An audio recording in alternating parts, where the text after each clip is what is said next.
All right, welcome in, ladies and germs. Let's talk about this, shall we? Welcome into another stream. Hello, hello. Let's give a reaction to what we witnessed today. 46 years in the making. Team USA has not won the gold medal since their round robin wins over Sweden and the Soviet Union. I wanted to wear. I couldn't freaking find. Who knows? Who knows where it's been? A couple summers ago, when I was in Texas, I bought a Buc-ee's shirt, and it was because Fourth of July celebration. There was a Buc-ee's shirt that I wanted to, that I was thinking about wearing because it's like USA gold medal. We could wear something along those lines and stuff, but I couldn't find, or my champion shirt because I have a champion shirt too. But anyways, here's what we're going to do, and this is what I'm thinking for this stream in particular. One thing that we got to talk about is I got to give my reaction to kind of what I saw today, but then not only what I saw.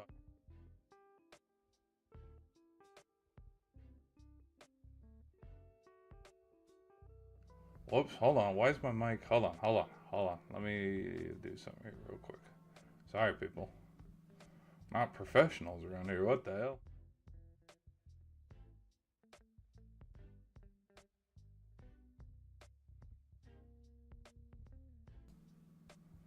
How about now? Hello? How about now?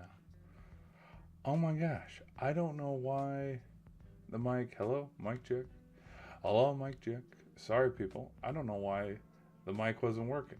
Okay, hold on. We're going to do a little bit of an echo, guys. I just got to make sure that we're working here. Hold on. It's going to sound a little bad here. Give me 2 seconds. Let's try to do a little echo here. Echo, echo. Is it working? It's kind of working. Echo. I might be drowning myself out. Hold on. Sorry, people. Let me. Like the mic. My microphone's sounding fine. Let me do. Hold on. Hold on. Hello?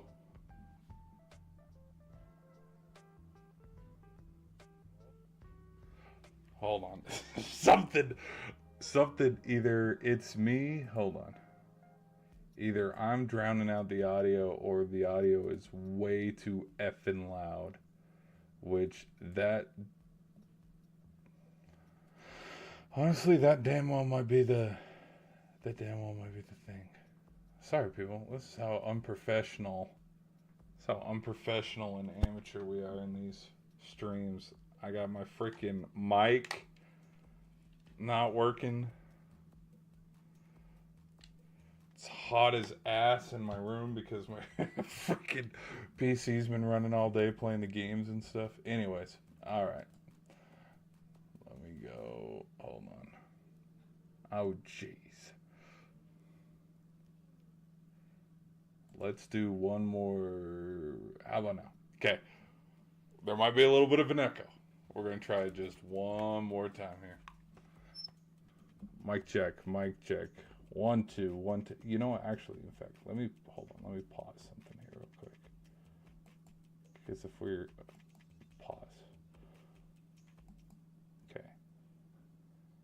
Hold on. Move that over here. Oh gosh, we're such a rookie. Okay, here we go. Mic check, mic check, mic check.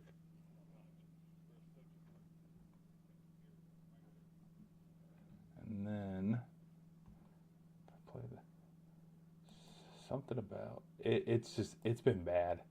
The echo's been absolutely terrible. So then let's go here. Has it been this bad this whole time and I just haven't realized till now, guys? Which, if that's the case, I am absolutely sorry it's been this bad.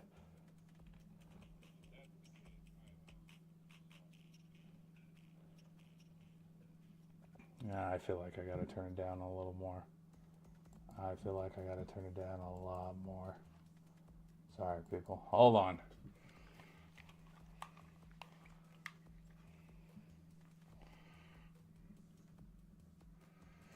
It's what happens when you try. Okay, how about 50? Well, yeah. We'll have it be this. I haven't. See, the thing is, I've messed one time. I messed with it one time, and in almost every single freaking stream, the audio just seems so. Like I can tell that the music is drowning out my audio, and so I have to like mix it because of there's it's so stupid and technical with the audio in my room because there's no. Anyways, it's so stupid. It is so stupid. All right. Anyways, here we'll continue. We'll continue. I'll talk a little bit clearer into the mic, but we've been fumbling for the first 12 minutes. We haven't even gotten into what we need to talk about, which is the golden goal, and we need to talk about how just what a story and what a game by Team USA. And I would have done this stream a lot earlier today. It just the fact, like if y'all have been following along, yesterday in my stream last night, I talked about how okay, this game is going to start at 8 o'clock. No, that's 8 o'clock on the east. Okay, and so little did I realize, oh, this is actually 6 a.m. puck drop. I mean, we could be on the West Coast in California or Washington where it's 5 a.m. puck drop, which is absolute horse shit because it's like, what the hell? Like, yeah, I could get into it, but it's very fitting that this final game was what wrapped up the whole entire, the games and all that. But like with just how, because they talked about it in some of the broadcasts, with how the scheduling was of the closing ceremonies, they had to have this game and stuff be this early, because it was also early for them too, because it was kind of a morning, because if we're dropping the puck at 8 o'clock in the east, and you plus 8 more hours and stuff, like it's a noonish. Anyways, but Team USA was able to get it done today, and so what I wanted to do was just look through some photos, as we see the celebrations, everybody cheering after the golden goal, which the fact, I think, and this is my personal opinion, I think Larkin, Tkachuk, Boldy, and of course you have the Hughes brothers, and then Gensel here in the middle. Like, these were the players of the tournament. This was absolutely like one of the craziest. It'd be a big thing to say craziest sporting events, because there are other huge big sporting events. But to me, having watched a lot of sports, this kind of feels up there in the range of 2016 Game 7, Super Bowl 51, the 2018 World Cup Final, the 22 World Cup Final. Like, this was up there. This is cool moment when we look at sports and we look back on sports where it was kind of a moment where everybody's watching, which I'm actually curious. I want to look at the numbers for how many people. Let's just Canada hockey viewership. Would it be viewership numbers? Viewership numbers. 5.3 million. I've peaked at 7.7 million during overtime. Now again, this is 7.7 million at 8 o'clock in the morning. If this was a primetime game, oh boy. Yeah, it's the number, I guarantee the number's a lot higher. But anyways, that's neither here nor there. I think one of the biggest, and it should be said, and I'll talk about it, and the reason why I'm bringing it up is because it's going to be forgotten, and hopefully it's not forgotten too much.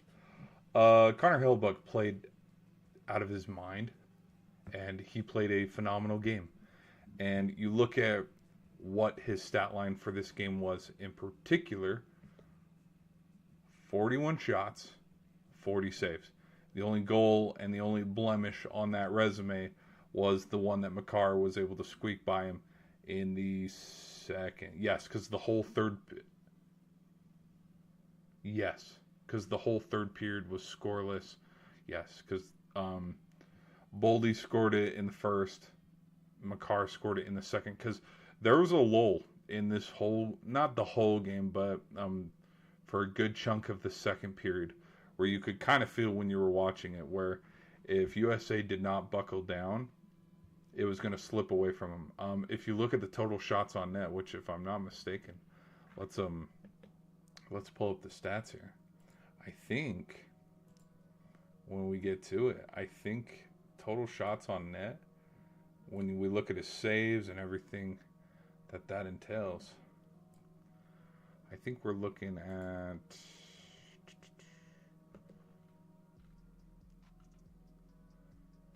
42, like how I talked, 42 shots versus 28. So if you want to look at it from that stat, yeah, Canada outshot the Americans. Now, what else was pretty crazy about this game? The third period saves alone, I think that was pretty freaking wild, which everybody's already talking about it, and everybody's been talking about it all day, where if you go look, everybody's comparing, which I'm not saying that this is not a comparison that we can make, because we can. Everybody's talking about how the save that Hellebuck had on Taves is very reminiscent and very, very, very similar to Holtby. Does anybody remember this? Braden Holtby in, I believe this was game 2. It was either game 2 or game 1 of the Stanley Cup final. What would have been crazier is if this was game 5, because Vegas had the better record in the West, and they had home ice the whole way. Games 1 and 2 were in Vegas, and I believe back in 2018, I think they were using the 2-3-2 method. I can't remember, or maybe it was still the 2-2-1-1-1, which, you know what, if you ask me, I like the 2-2-1-1-1 method a little bit more than the 2-3-2 playoff, because again, there's ebbs and flows in every single playoff series and playoff game. But yeah, a lot of people were talking about the save because it was a freaking wild save.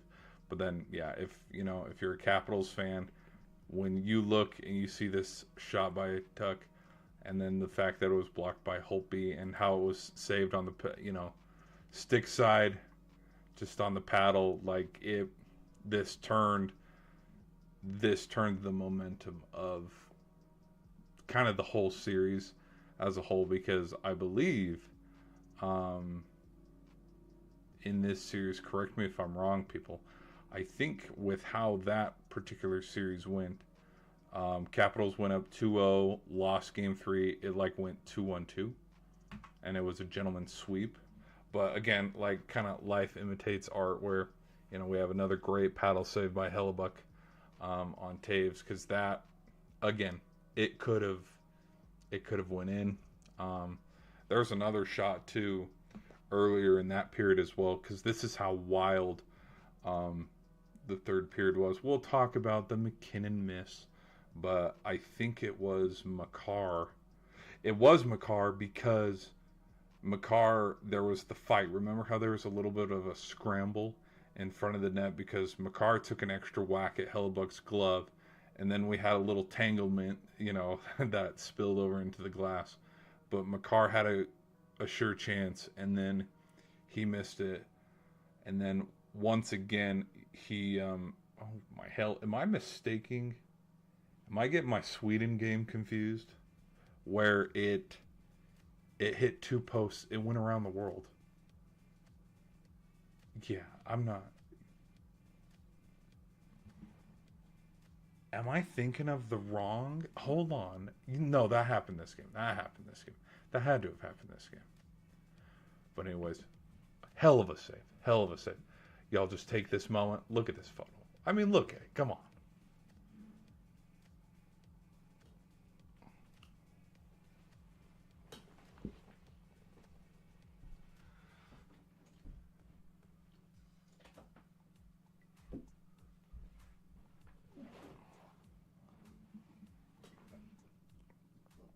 Anyways, but other than that, great save. Here's the McKinnon one that I'm talking about, where it's like, whoops, you had the shot there. Yeah, there was. I wouldn't say. Sorry, I'm away from the mic, so you probably can't hear me too well. I would say, if I'm being honest, there was a lot more chances than just this shot by McKinnon that he missed. I mean, you watch the whole game. Whole game was 60 minutes. Anybody could have scored at any time. This one though in particular, painful and brutal. I don't know how long. There's parts of me that feel like McKinnon's probably going to be thinking about this one for a while. But yeah, there was Makars that went around the world. It was either Makar or McDavid. One of them had a shot that hit off the crossbar in the top, and then it didn't go in. It went out. But like, there were a lot of chances by the Canadians to take a 2-1 lead in the game. What else was super crazy about the game? I'm trying to think. But then on, I believe, with the misses, it had to have been Makar, because you fast forward a little bit, like two minutes in game time, we eventually had what would eventually be Makar's goal, because he went paddle side. I was able to get Hellebuck, which, I mean, if Jets fans probably know this all too well, something about that paddle side can be a little weak. But yeah, Makar played absolutely. I think both teams, respectfully, I think they both played pretty well. I mean, this was a hell of a game. It could have been a blowout. It wasn't.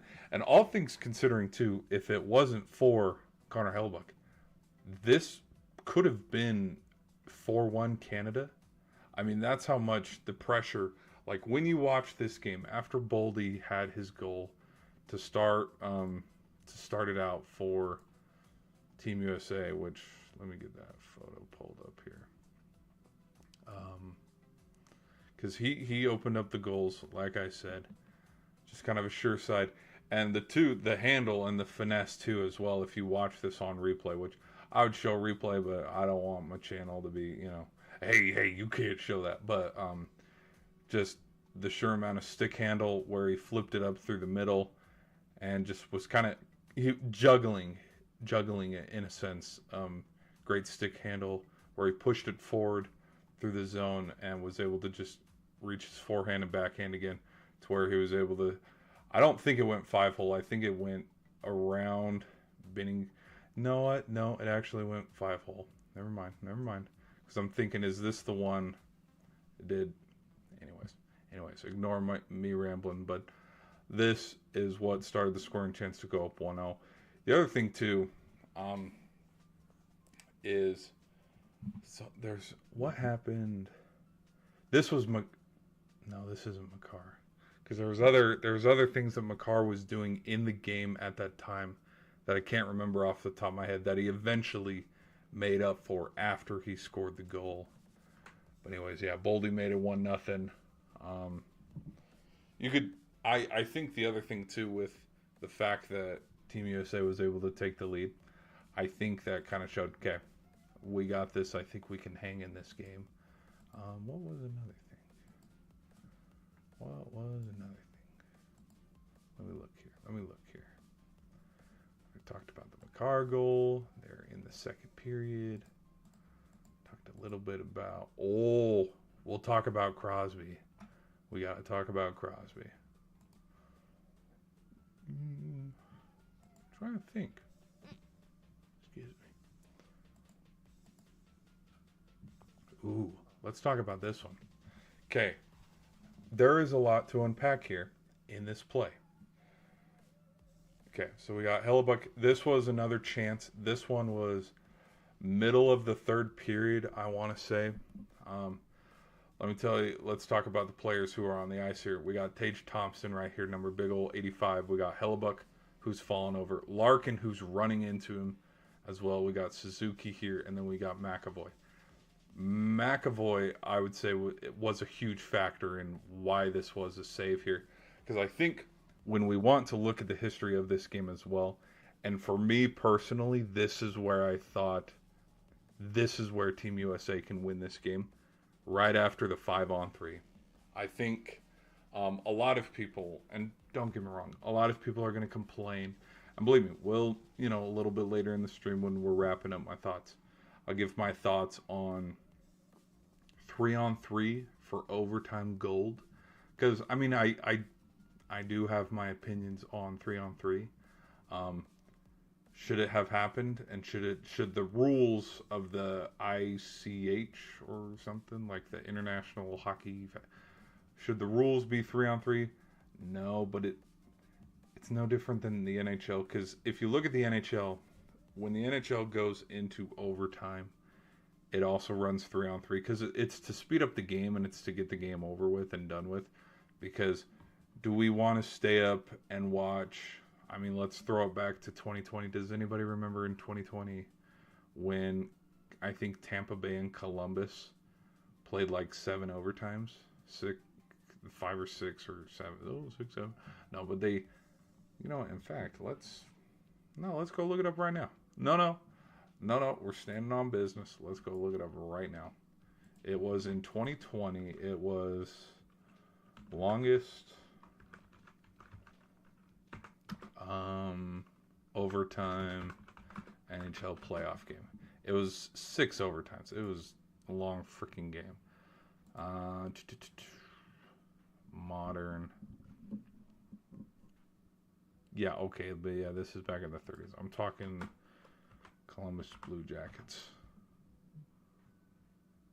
2020, game 1. Yep, against Tampa. The game lasted a minute. 5 overtimes. So not 7 overtimes, 5 overtimes. My bad. But yeah, they ended up playing forever. Anyways, but the rules of NHL now, and because I think for a little bit too, the NFL was doing the same thing, where because the NFL was running its overtime rules differently, and then it changed immediately after the Josh Allen thing, which, of course, you can't go one stream without talking about Mahomes or Josh Allen, but there was something about both teams getting the ball. Anyways, regardless, for overtime hockey, it used to be 5-on-5, and then they changed it to 3-on-3 to just kind of speed up the game. Because when the game goes to 3-on-3 hockey, for me personally, I think it opens up the ice a little bit more. For hell's sakes, I don't even think I have a Rinsky. Jack Hughes. Hold on, Jack Hughes is going to get the goal, and because he was wide open and everything, but where's the play? Okay, McDavid. Oh man, I wish I could show y'all how it developed. Because Werenski had pass.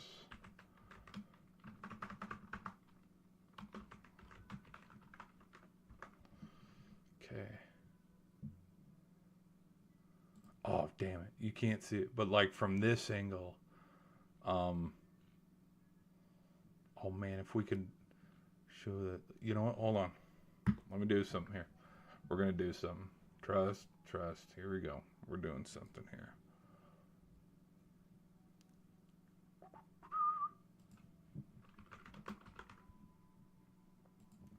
Oh, what's the top thing if you click in USA? It's like USA versus Russia. 1980. Okay, let me show y'all something. I gotta be careful with this too, because I don't want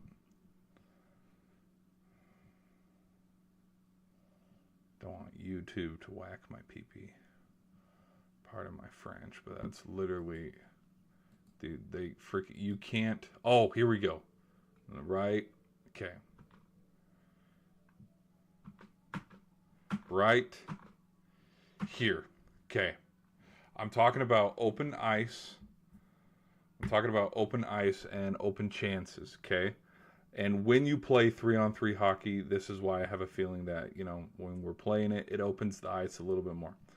So we're going to look at Werenski here, number 8. There's a 3-on, if I can speak, a 3-on-1 rush. McDavid is about 3 paces behind Hughes here, okay? And so McKinnon's going to get caught and walled off all the way down to follow Werenski here, which is perfect because phenomenal defense. You see right here, like, McKinnon almost steals the puck away, but then he's walling him down.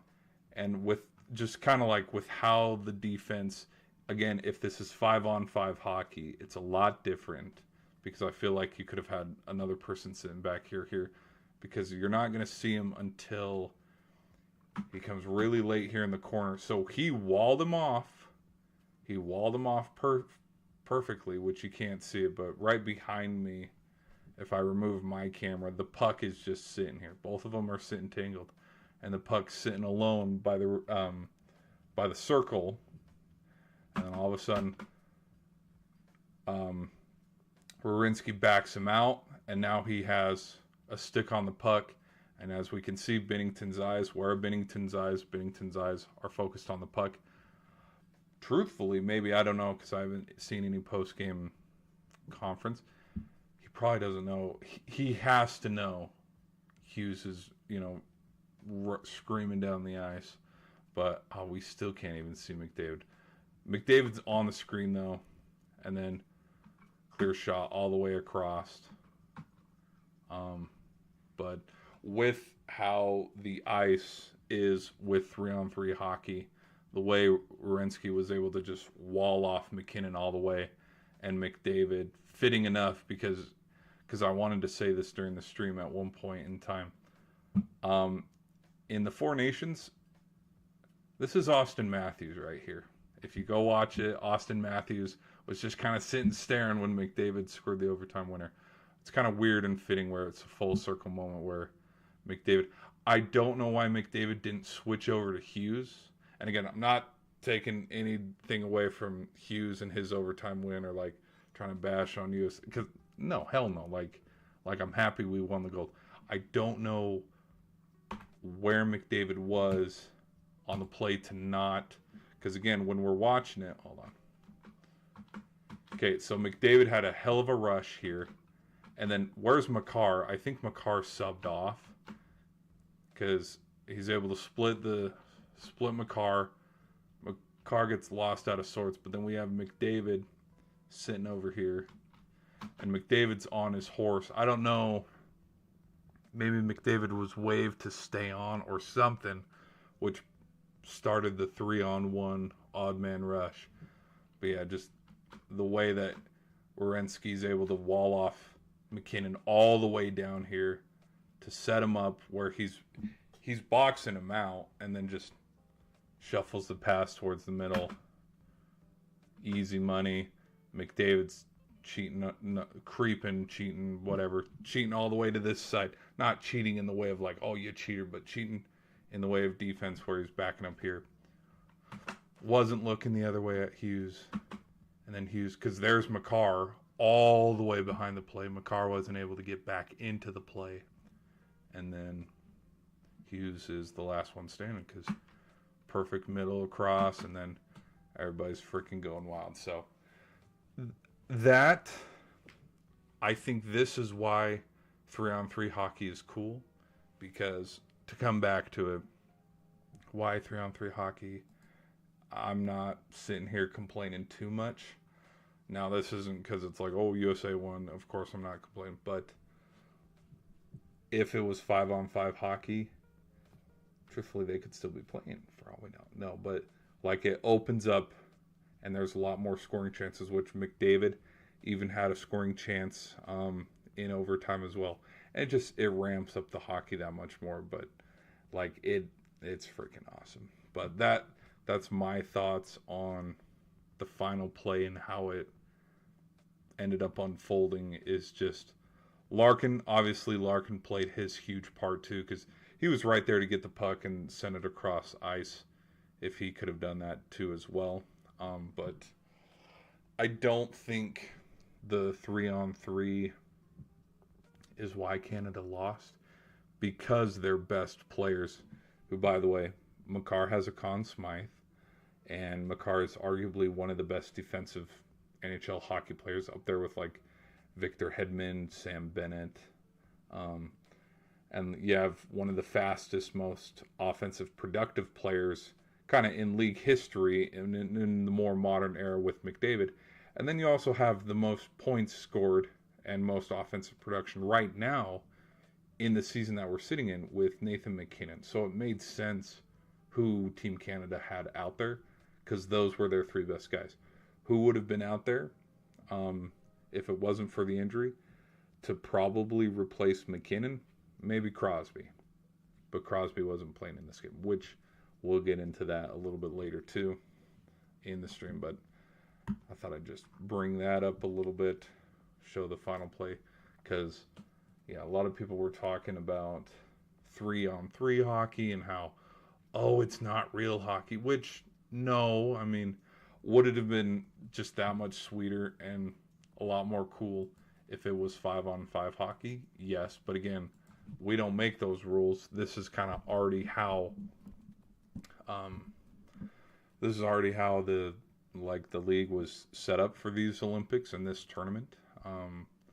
I personally would have done 5-on-5, but anyways, let me talk again. And again, this is the play where I thought, okay, Hellebuyck, he's in the zone. But again, if you go back to this play where they're all mad scramble, the other thing too with this play right here, this is when there was the 3-on-5, because Hughes got caught with the high stick, and so yeah, there's just a mad scramble.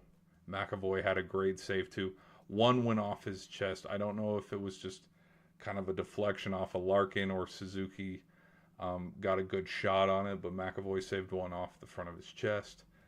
But just this mad scramble here kind of encapsulate, like, yeah, this is what the third period was like for Team USA, because it was freaking phenomenal. And the way that how it played out as well with the penalties is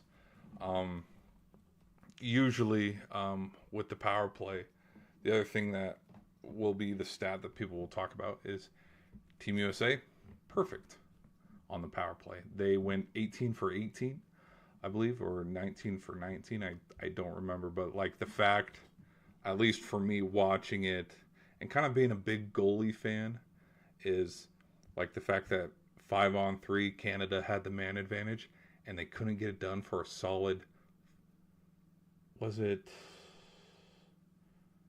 No, it was just the 2 minutes, because the 2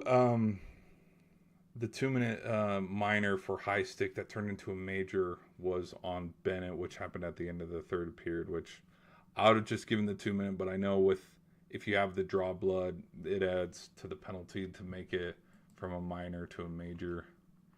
What else? Oh, we could talk about this too, along with some of the other great saves that Hellebuyck had. Another one that he had too was he had this save on McDavid. And again, when we talk about the chances that Team Canada had, McDavid had a couple breakaway chances too. I was kind of saying this about Draisaitl as well, his teammate on Edmonton. Some parts where Team Germany fell a little short was, you shut down Heinz and you shut down Draisaitl. Who else can be that offensive production for the Germans? Nobody. And we saw how their tournament ended up. There's parts of me that believe and look at it when you watch this game with how Team USA's defense and Hellebuck as well. Yeah, because duh, 40 saves is 40 saves. But with how Team USA was able to shut down McDavid, I think that was a huge reason as to why they won this hockey game as well.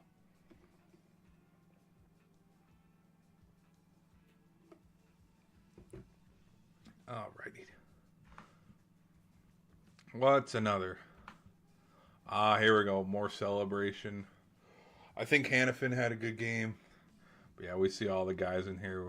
Got Tage, Matthews, Sanderson, Larkin's in there, McAvoy. I think McAvoy had a good. Which notice how when which not a it's kind of a weird stat, but I wouldn't look at it too much. But McAvoy, I kind of remember this. McAvoy was injured for the final, if I'm not mistaken. I believe in the first game against Canada when they played in Four Nations, I believe he had that shoulder injury, which is why he didn't play in the second one. Or something. I can't remember. What else do we got here? What else can we talk about? Oh, okay, we gotta talk about him.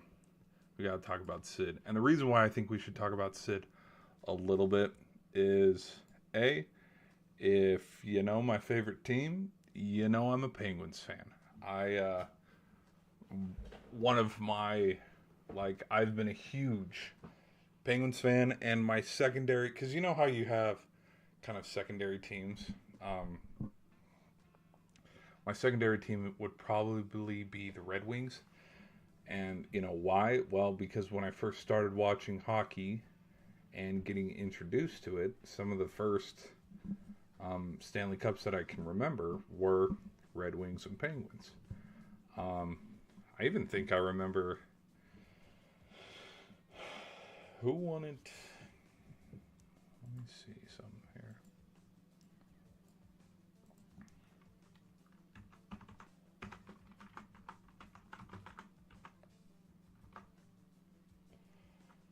Let me look. I think I even remember the 2000.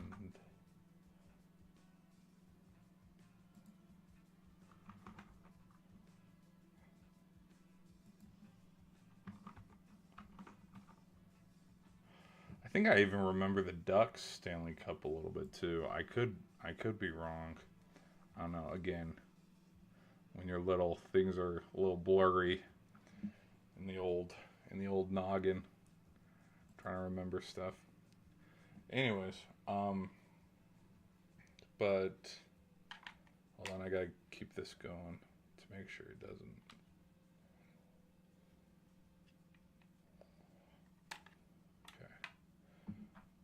Gotta keep that going so the stream can stay on. Sorry, it gets super freaking random tangent. It gets hot as freaking molasses when I stream. I don't know why, but it could be the PC. It could be my fan not going fast enough. I don't know, but I'm starting to feel the heat a little bit. It's getting a little hotter than I wanted to, and I'm feeling it now. But let's talk about Sidney Crosby. Kind of like how I was talking about. He is arguably one of my favorite players in hockey. Him and, I mean, you got to talk about Alex Ovechkin as well. Patrick Kane, too, also. Like, let's talk about those Blackhawks teams who won 3 cups in 5 years. Like, a lot of, because that was kind of the Stanley Cups that I was watching, like, in my teens and stuff, and it's like, what sport do you play for the rest of your life? What do you want to play? Basketball, baseball, hockey? You know, so I do remember kind of that era of Blackhawks hockey. I'm going to address the elephant in the room too. As much as we want to talk about 3-on-3 hockey, there's parts of me that believe if Sidney Crosby's playing, Canada has a shot. And I don't think, Team America should be like, hell yeah, it don't matter what. Here's the thing. USA will play who's in front of them. And it wasn't like they had no control over Sidney Crosby getting injured. Like, that happened already in the game before them. They were busy playing Sweden, and then Slovakia. The Gudis hit, which I don't even think, you watch the replay, there's parts of me that think, I don't even think, because a lot of people are talking about how it was a dirty hit from Radko Gudis, and how just they were doing cheap, dirty shots on Crosby all game, which, yeah, there were some checks that were a little bit harder than they needed to be. But when you look at, let me pull up the video here. Let me show y'all what I'm thinking about. I don't know if he's gonna copyright. I gotta find the right. Hold on. Let me pull up the video here on the Crosby, because I don't want to see. Yeah, all the news sources, they're only showing photos because NBC and the Olympic coverage, I think they're copyright claiming a lot of people, and so that's why you can't find the video of Crosby's injury. Let me do maybe. Hold on 2 more seconds, guys. Sorry. Let's go right.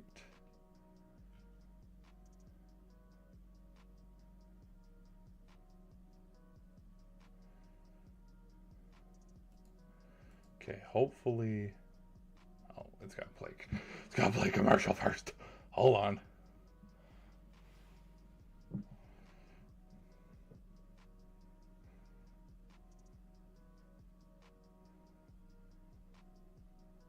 Okay, if you are a big football fan, you know this guy all too well. Because right after, you think about Cam Scatterbo or Malik Neighbors or who are some other NFL players? There are a handful of NFL players that got injured. Mahomes as well, with Mahomes' knee injury. This dude is on it. Seconds later, talking about the injury and making a video. Let me skip ahead a little bit to. Here we go. So, as you can see, hold on. Maybe if I move it, hold on. Because what's going on here? Here, hold on. Let me do. What's this? No, we need.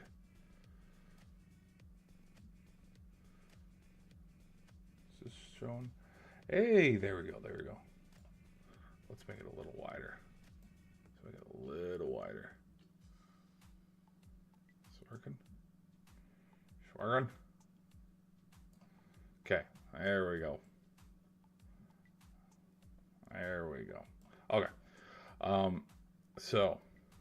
Okay. Watch Crosby's knee here. So as the play plays out, it's just it's a bang bang. Now, when you watch it in full speed, it actually looks like, and again, not a doctor. Let me make sure that's clear. Wait, maybe we can see it again. No, it's just a side by side. He pauses it super quick. Again, hold on, let me go. There has to be a fetching video. The fact that there is no damn video, it pisses me the hell off. Okay, so here's one. You want to talk about it a little bit? Here we go. Let's look at this a little bit. So, there were some dirty cheap shots like this one. Again, nowhere near the puck, and he's getting absolutely whacked. Okay, so there's that stuff. Now, right here. So, yes, it looks absolutely dirty, But like as you can see, he's bracing for the hit. But in real time, when you're watching it with how fast he's going, yes, it's a check by Gudis, but he also slips and falls. And it's like I don't want to say it's a non-contact injury because, again, not a doctor. Not a doctor. Like right there into the boards, do you need two guys? No, probably not. But as you can see, like he's walking fine, and then all of a sudden, okay, you can kind of feel it a little bit, and then he goes off to the locker room. But if you watch the replay, and again, it seems super, when I'm pausing it and it's super slow-mo, like it does look like a cheap hit, like he's buckling, and then here comes Gudis to clean up. Gudis has already reached now, like full extension, and plays already, so I don't see this hit as much as a dirty hit. But I mean the other one though, yeah, that I'd say that's a little dirtier than the other one. Which, by the way, were there dirty plays in this game today? Hell yeah, there were two brawls. But if we're gonna start nitpicking and stuff, anyways, but because it happened around 10ish minutes in the second period. It was right after one of the goals. Anyways, when you watch it live, because bang bang, it looked like Crosby was already falling over, and then Gudis comes in to clean him up. Anyways, a lot of people are upset with it, which, yeah, I totally get it. But I'll also sit here and go, was Crosby's injury leading to the eventual reason why Team USA won the gold? Yeah, I'm I've watched a lot of Penguins hockey. He's been the face of the league as much as Alex Ovechkin and Patrick Kane have for the last decade or so. I'm here to say, yeah, there's parts of me that think, you know what, if he was playing, Team USA probably doesn't win. But in contrary, my only where it's like, but Hellebuck played a hell of a game. No pun intended. Because that's the other thing. Because there's parts of me that say, you know what, if Crosby was out there, Hellebuck still had 40 saves. He still faced 41 shots and saved 40 of them. And, again, we look at some of the, just with how the game progressed and how the game went through its ebbs and flows. McKinnon makes this. We're not even having this conversation.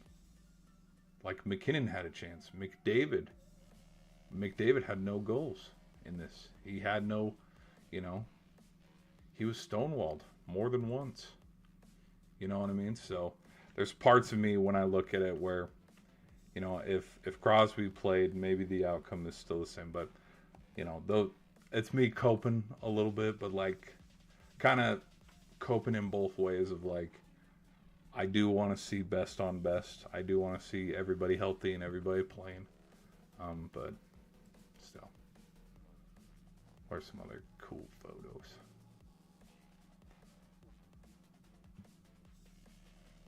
Yeah, just Hellebuck played out of his freaking mind. Which, I wonder how many this photo is going to be around for a very long time. Him being able to get the blocker save with the paddle. Like, just, it was a phenomenal game. It was fun. Fun to watch. Fun to cheer for the USA. The other thing, too, which I want to pull up. Let me pull up something here. This is a little controversial. I get it. And pull up a little something here because I liked it.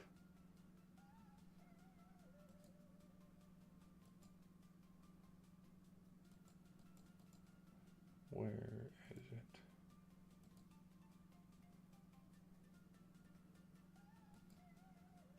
It's actually pretty funny. That is actually pretty funny. Let me pull it up. Where is... No, come on. Um, damn it. I didn't give it a like. It was, it could have been just bullshit. Damn it. Damn it, damn it, damn it, damn it.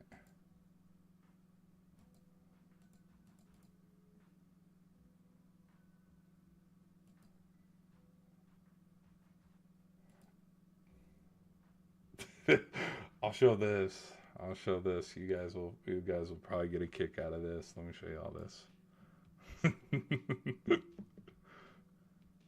GTA 6 makes GTA 5 look like a PS3 game. You're never gonna believe this.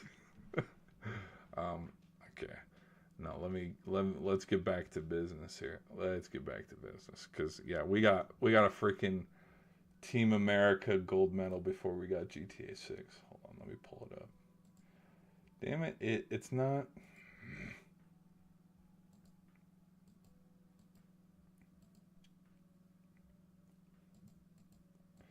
Damn. I could have sworn I gave it a like.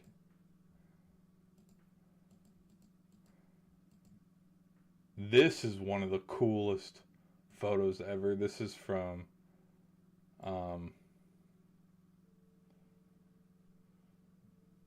look at this. Look at freaking this. Look at this cool, like, I don't even know how you get this shot here. This is so cool.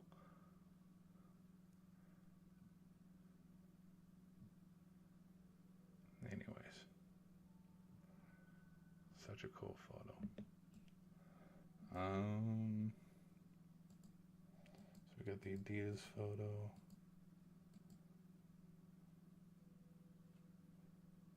Where is the...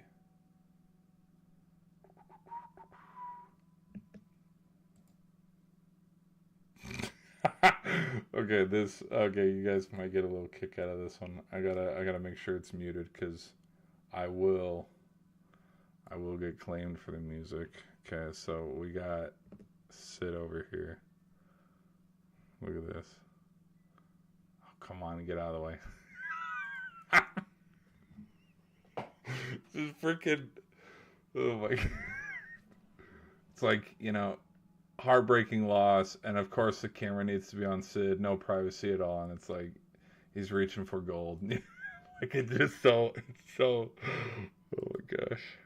It's just it's like fun. I don't know why. I'm stupid, I find it funny. I find it funny that freaking yeah. Just I think it's funny. This one. This one was pretty funny.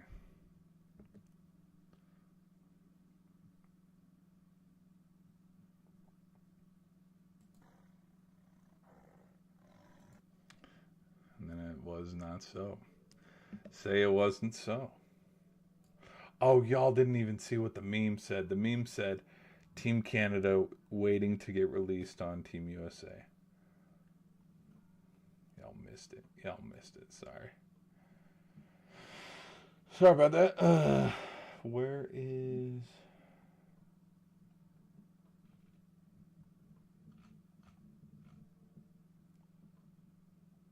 I guess I didn't...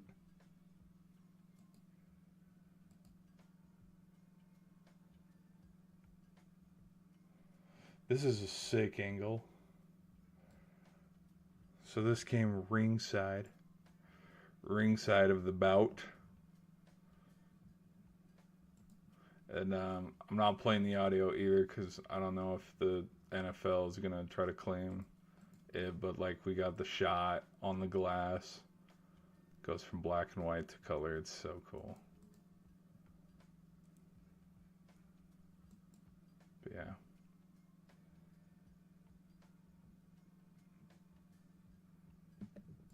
So sick.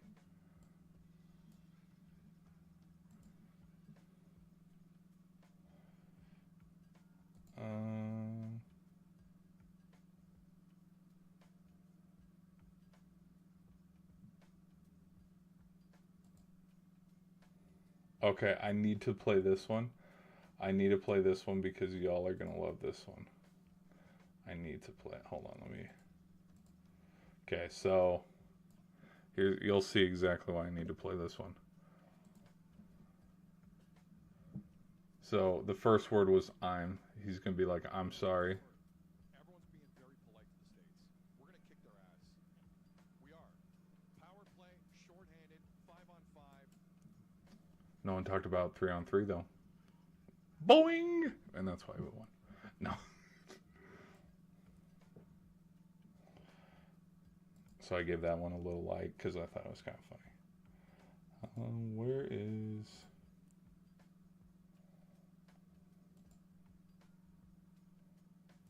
Hold on, I need to.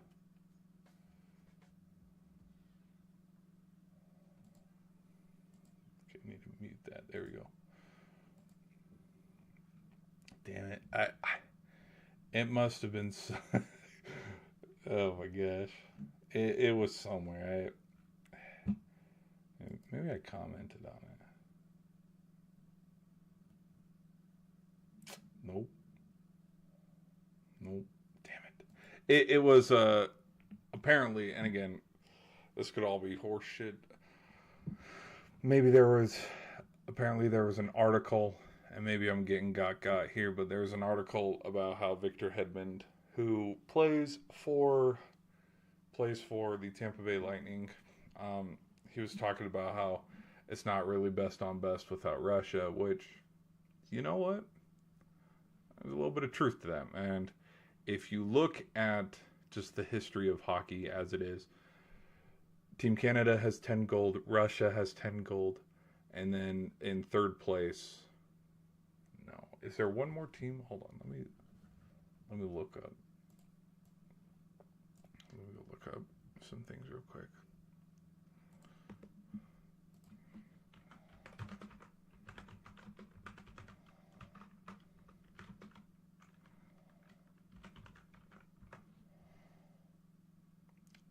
I didn't. I want for history, in the history of it all,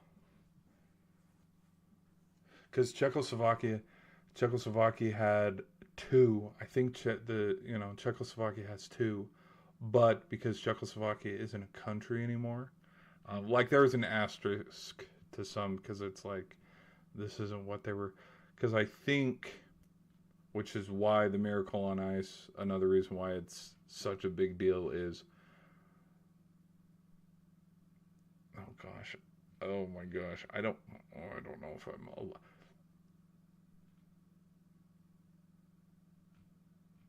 I'm gonna have to fact check myself on this.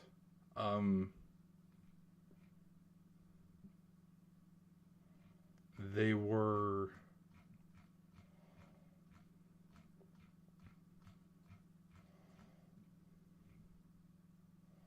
I don't even know how to. I don't even.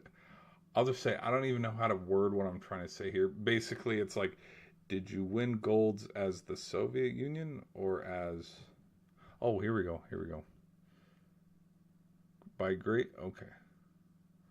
From 1920 to 1952, teams from Canada dominated the men's tournament, winning 6 gold medals, 1 silver.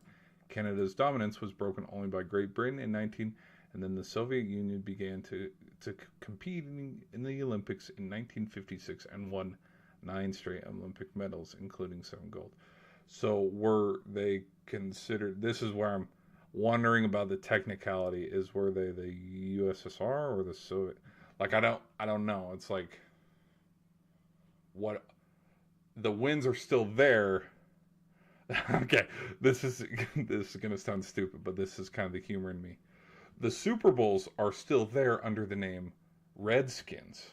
So do the Super Bowls belong to the Washington Commanders or the Washington Redskins?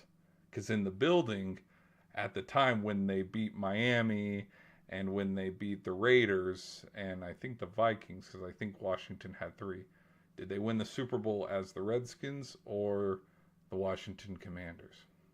That's the joke I'm making here because I don't know the technicality of it, but there was a list. I thought I gave it a like too, but if you see the history, it's one of these. It has like a little graphic like this, and it shows the gold list count, maybe count. Here we no, nope, because that's the whole games for every event. Men's hockey history.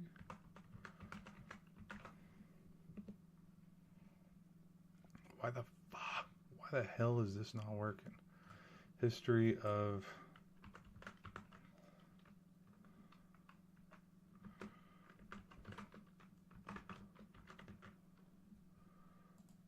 it's not.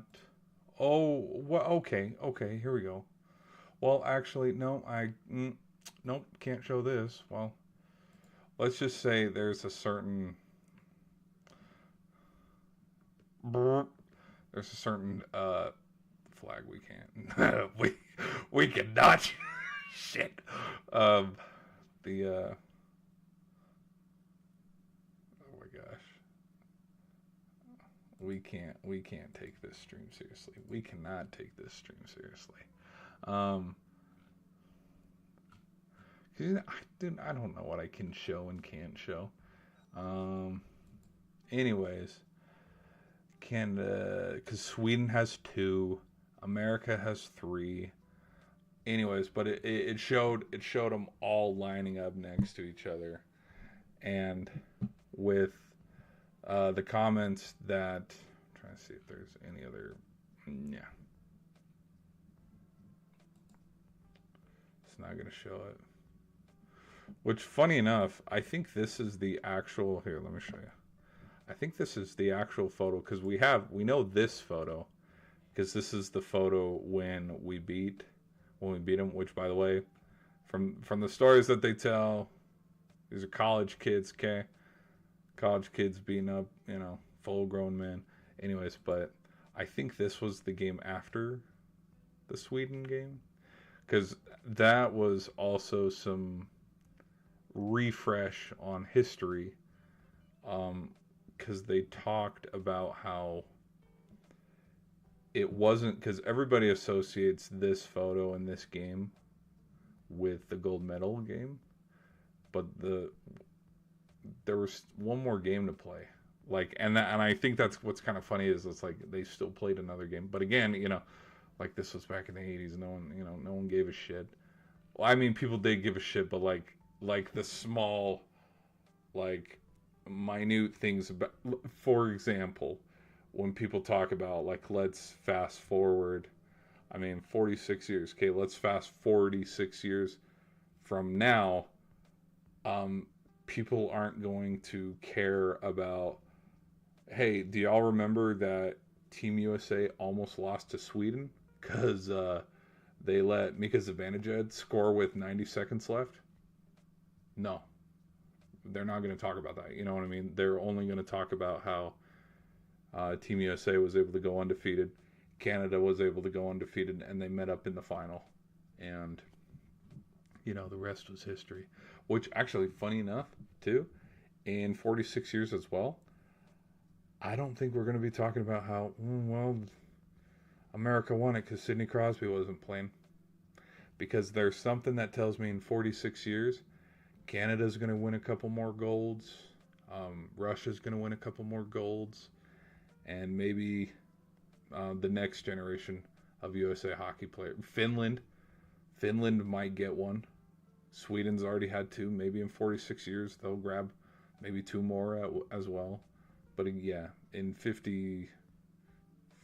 46 technically. But yeah, in 50 years, I don't think people will be talking about that. Maybe they do. But I mean, if Canada does not win another gold medal in 50 years, I think there's bigger issues to talk about because, it's Canada's sport.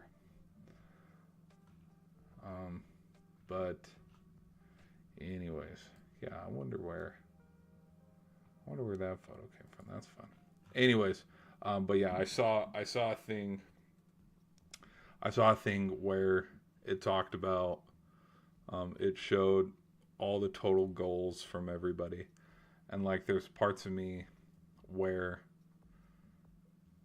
I would love to see more best on best where the athletes that are in the NHL right now turn it up from Russia get to compete. That would be cool. Because there's parts of me, and we did this in another stream too, where we looked at. Let me show y'all.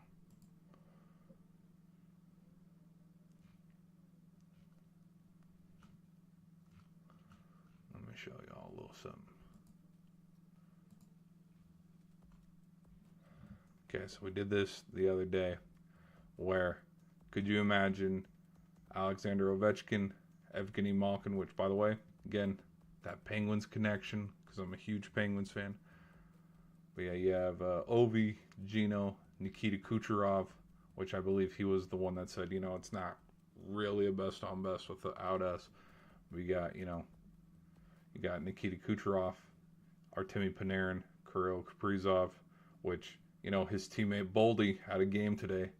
These two, the dynamic duo of Kaprizov and Boldy, they're tearing it up for the Wild, and then they got Hughes on board too. The Wild are going to be awesome to watch.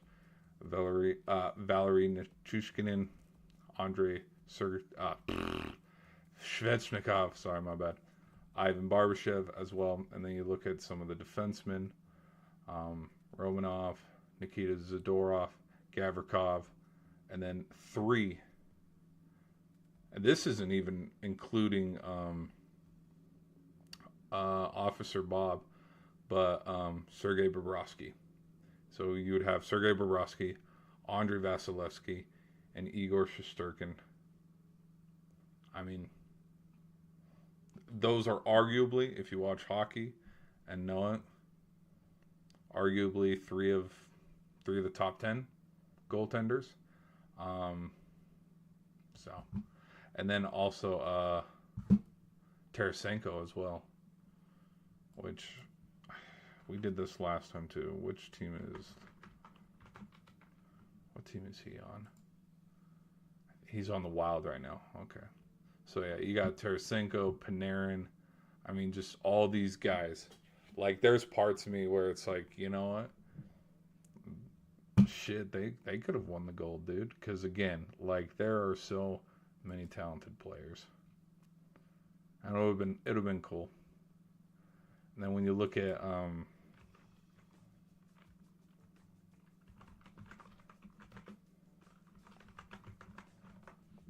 let me look.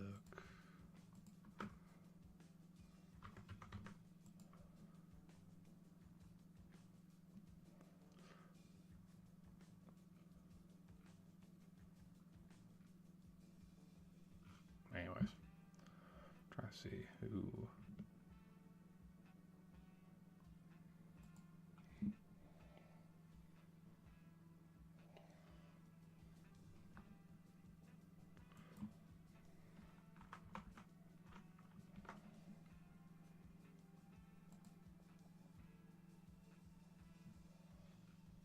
That's a cool photo.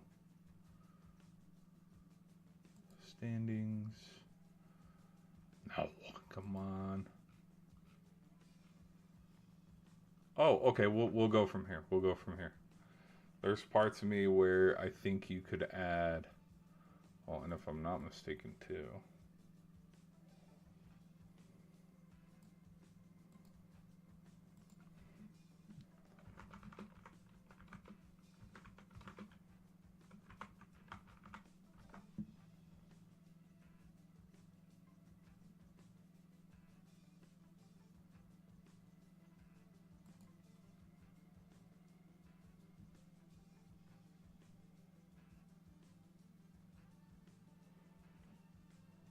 Okay, so Switzerland.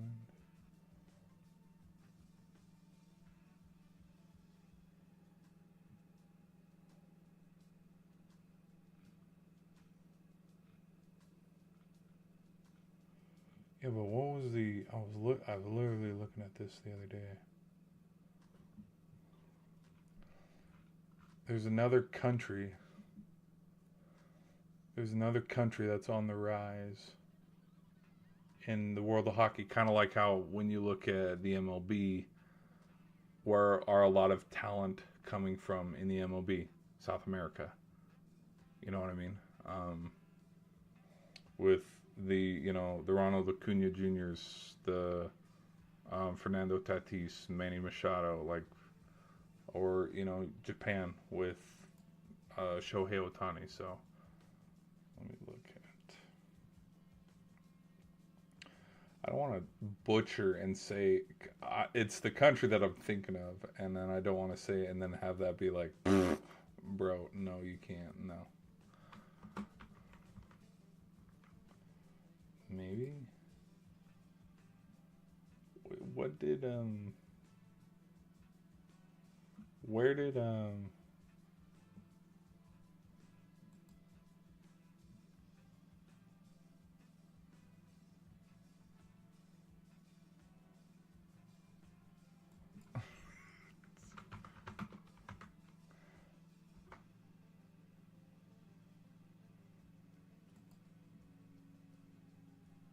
Oh, yeah.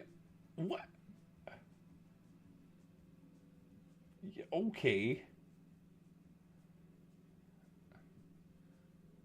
It's Kazakhstan.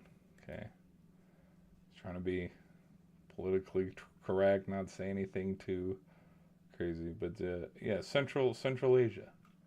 Central Asia. It's over there by. Okay. Because when you look at the original, the big six of here, let me show you.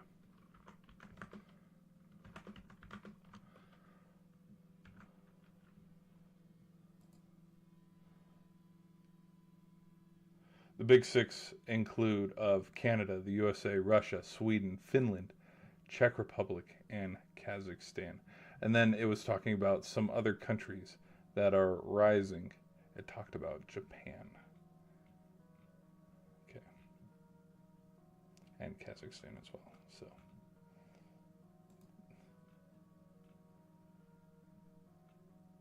and then the other notes when it talks about the Big Six refers to the six teams that originated the NHL, kind of like how when you look at the Packers and the Bears originating the NFL. But we know who this includes of the Bruins, the Blackhawks, the Wings, the Canadiens, Montreal Canadiens, the New York Rangers, and the Toronto Maple Leafs, which is why the Habs have a lot of freaking Stanley Cups at the beginning. Because, hey, wouldn't you know, the Red Wings, hey, look, the Red Wings are playing the Maple Leafs or the Bruins or the the Habs, like, every single time. It's like, oh, wouldn't you know? Hey, what do you know? So, anyways. All right. Enough of me rambling. But yeah, you throw two more, Russia and Kazakhstan over here. I think, yeah, best on best and stuff. So, anyways. You know what? Hell, why not? Yeah, throw Japan in there too. When's the world? Let me look at when the next.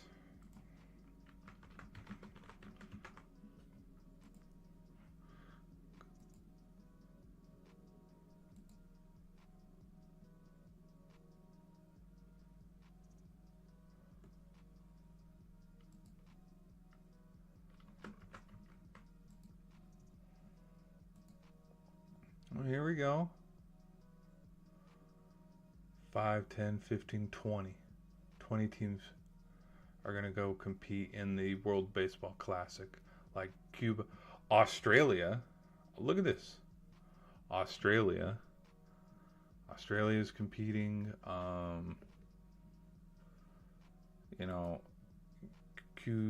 Cuba, Panama, Venezuela, Nicaragua. I didn't even. Yeah, parts of me didn't even think. Does Australia have a hockey team? What about Brazil? Does Brazil have a hockey team? Probably not, but I don't know. Pool play. 12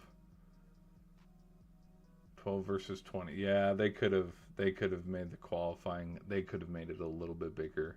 They could have added more teams. Anyways, that's neither here nor there. I'm not trying to ruffle too many feathers. No, I'm trying to ruffle too many feathers. Okay. What else can we talk about?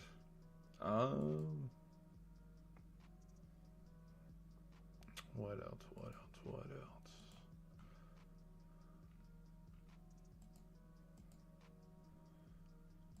Anyways, but it was a damn good game. It was a damn good game. Or some other big things that happened in the tournament.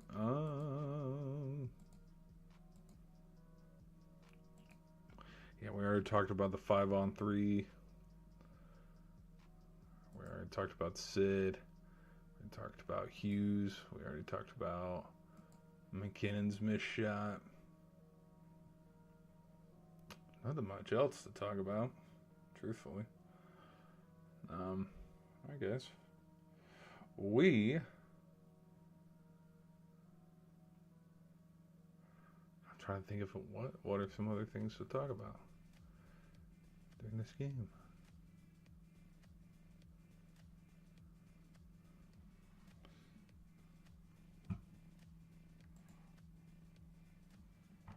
Let me do.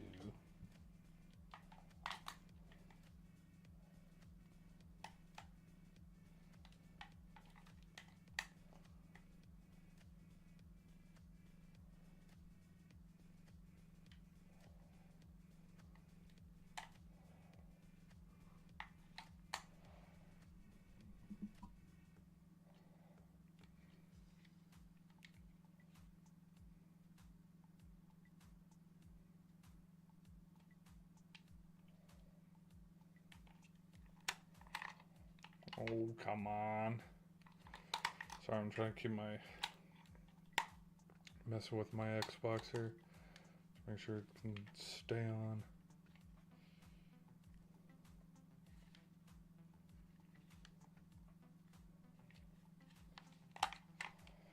Darn it, maybe I need new batteries. Stupid! Stupid.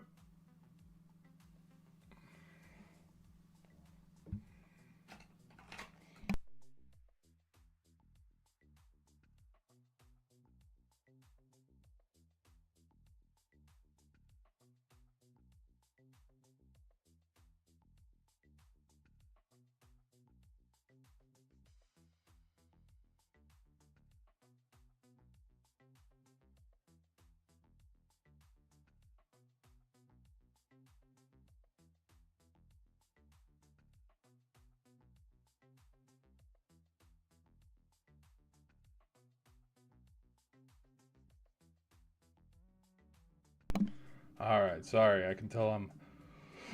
Sorry. Oh. I can tell I'm boring y'all for a little bit, so we'll wrap up this part of the stream. What I thought I'd do was I thought I'd talk a little bit about my reactions to Team USA winning the gold, and then we'd do a little bit of a gaming stream and stuff to close off this stream. But my final thoughts and reactions to this Olympics as well is I've been saying this for a little while now, and I've kind of talked about it. This is why Best on Best is so entertaining, and this is why the Olympics are entertaining in themselves. And as much as like I joke and I bash on like the NFL Pro Bowl or the All-Star game with baseball or basketball, because I mean basketball, from some of the stuff that I was seeing, it was a little bit more entertaining this year, even though it had different dynamics of how we're going to have 4 mini games instead of just one big game. But anyways, as much as I joke about it, truthfully, to me, the two most, like when you want to talk about American, like patriotic USA, Team USA, here we go. These are huge moments. Like for USA Sports, the last 2 biggest moments are going to be this golden goal by Hughes, but also Steph Curry's 3, in the gold medal game against France, too. Like that was something that was so entertaining about those. Because what came first? Let me double check something. I think the finals came first, and then the Olympic gold medal game. Let me double check.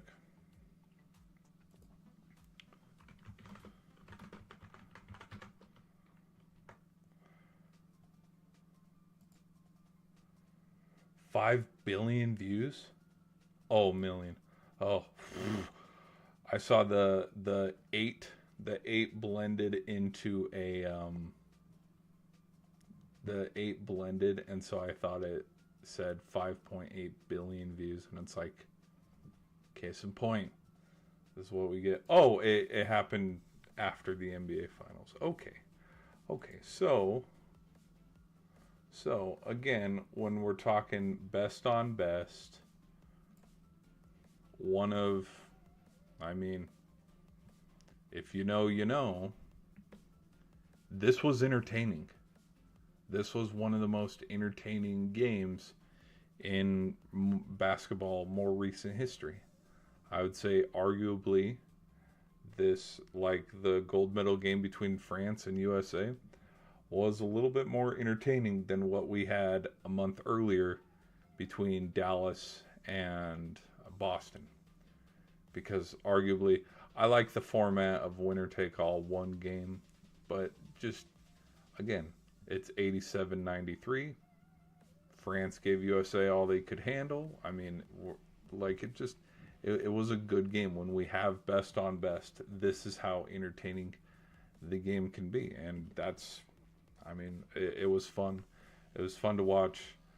Yeah, it was fun to watch them go out there, and like the fact that, you know, France was able to keep up. It's like, who knows? You know, future's very bright for Wembanyama and Team France because, dude, when Curry, LeBron, Durant, Davis, Edwards, Halliburton, when these guys retire and get older, this is still Wemby's second year.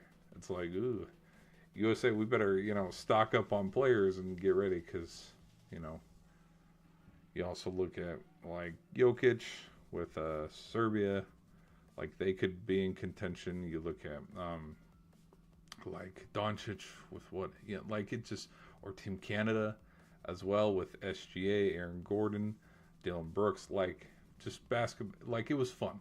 It was fun to watch. And so like some of my thoughts that I have on like why this Olympics was so cool is like when we look, I mean, because I mean, I'll clown on it because this is a sports channel and we do talk about sports. We had a huge matchup today between the Thunder and the Nuggets, I believe. Guess how many star players from the Thunder were sitting? Damn near all of them, and they still beat. No, it was the Rockets. Who'd they play? Hold on. Let me double check. It was Cleveland. My bad. Sorry. It wasn't the Nuggets. The Nuggets played Golden State. And we'll get to Golden State as well because, hey, guess who wasn't playing today for Golden State? Curry. Golden State still won though, 128 to 117. But the point I'm trying to make is Cleveland played OKC. You have a lot of James Harden lovers out there going, hey, Cavs have a hot start with him. They're doing good, you know. And then you have Thunder fan. All this to say, you know, as much as I clown on leagues and stuff, is you have the potential of Mitchell, Harden, SGA, Holmgren, and all the stars from the Thunder. All these guys ready to play and ready to go. And Williams is sitting, Alex Caruso is sitting, SGA is sitting.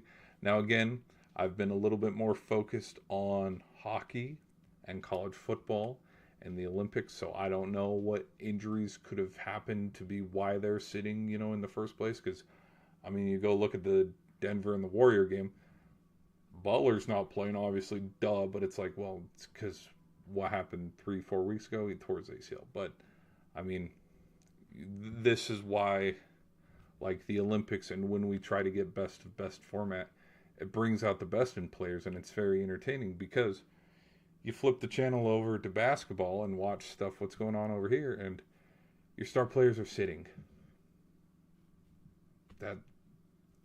So anyways, that's why I go back to this and say basketball probably could have damn well probably peaked here. And that's not to say that basketball is not entertaining as it is, but I mean, I don't know. I don't know. You look at previous NBA finals and you look at the last handful of championships and stuff. It's hard to say that it's been able to live up to the level of like what we saw today with, you know, our USA team. But I will say too, 7 games of the World Series with Toronto and the Dodgers. That was very entertaining too, which looking forward to the World Baseball Classic. Like, I'd love to see which, in fact, let me double check. Let me double check something here real quick.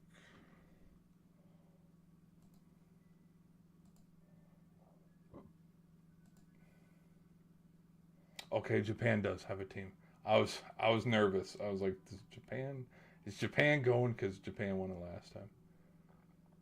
Anyways, all right, guys, we'll end the sports side here, but that was all I was gonna say, and give my final thoughts on that. Is it was entertaining. Super happy that Team USA was able to win. I think just as a whole, for hockey fans in general, I think this tournament was a win as well, because hockey is very entertaining, and hockey is one of those sports where, you know, as much as I cover football, another sport I'd like to cover more is hockey too, where if you've never given hockey a chance, now more than ever would be the time to watch hockey, because of how entertaining it is. You can't fake it. That's something that I'm kind of starting to notice a little bit when I'm watching basketball or like basketball or football or baseball. It's like, okay, yeah, you can take one play off here, and it's like, okay, we'll just watch this ball go inside, check it, let the count go full 3-2, and then, you know, get another look at it. But like with hockey, you kind of can't fake it. You know what you can't fake also either? The bobsled and like the luge, and you can't fake that shit either. And that's what's kind of so elite about the not the NHL, but the Olympics, is it's the best of the best. And like you kind of, you know, you look at the slalom and you look at the downhill, like with Lindsey Vonn, for example, and how fast they're going, like what, 90 kilometers or something, like making cuts, and you know, the wear and tear on your knees. Like, you can't fake that shit. And just the other thing too, half pipe, men's or women's half pipe. That's the other thing too, where it's like they're just ready to freaking go and rock it. And I mean, we saw how competitive it was this year, where last Olympic Games gold medal winner, he got 6th place. And then Scotty James was his last run away, and he slipped up at the end, and he wasn't able to get gold. Like, competition in these games is what's fun, and it brings out, you know, the best of every athlete, which is fun to watch.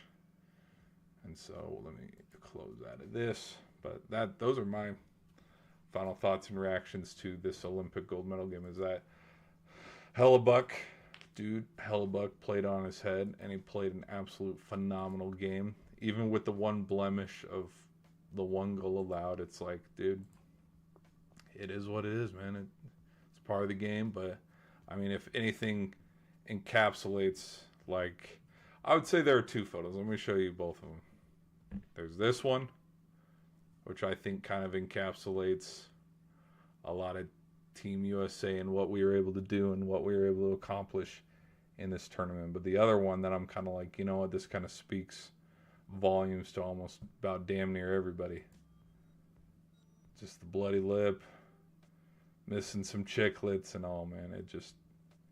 He played absolutely phenomenal. And I like how he gave credit too to the goalkeeping, because it's like, you know what, gotta shout out the goalie, dude, because again, the save, man.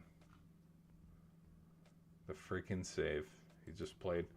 Hellebuck played phenomenal. So, Anyways, we're going to wrap up this part, guys. Thank you for watching. Stay tuned. Let's keep this stream rolling.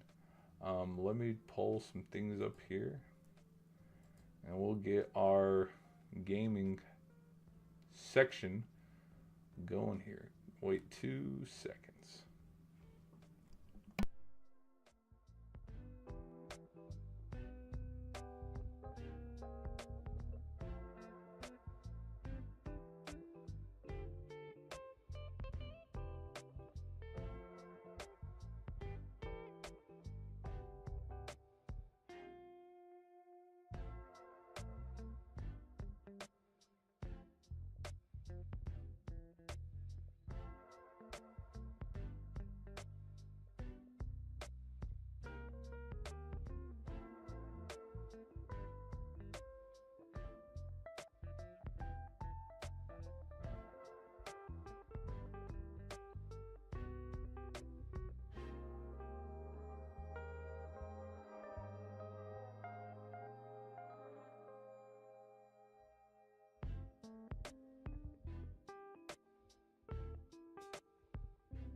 Oh my gosh.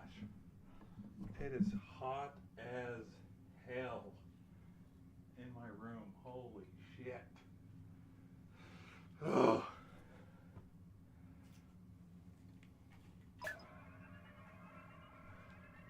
Jeez, the freaking.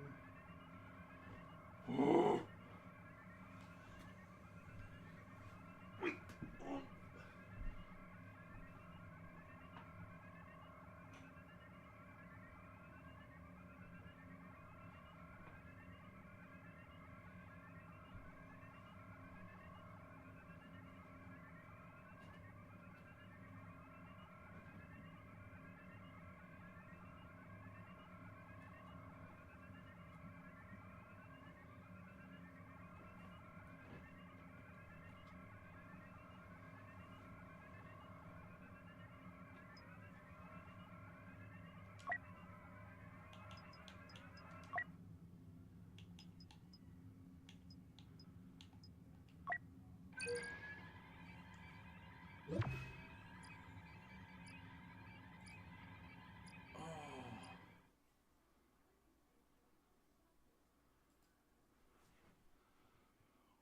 Not. Hold on. Hold on. Ooh. Durr. Super close up. Let's bring that down a little bit. Okay. I must have bumped my camera.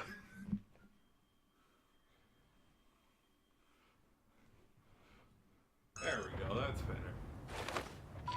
That monster's got a chink in its armor now. Speeder and artillery units. Let's see if we can exploit it.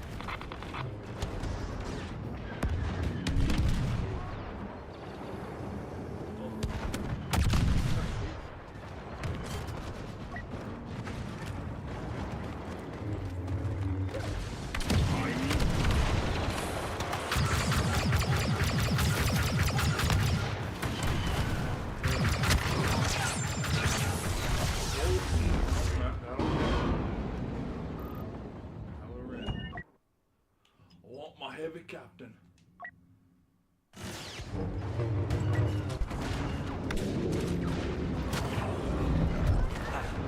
Witness. Walker triggering a proximity alert.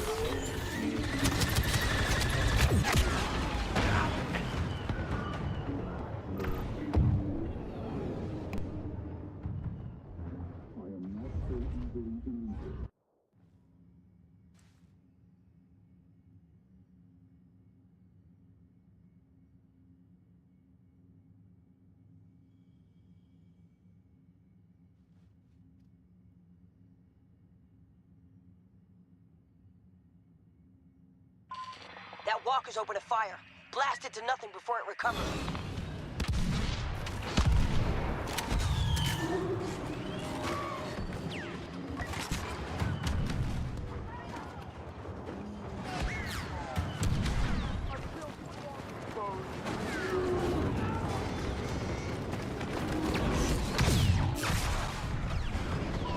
Elite agent now arriving!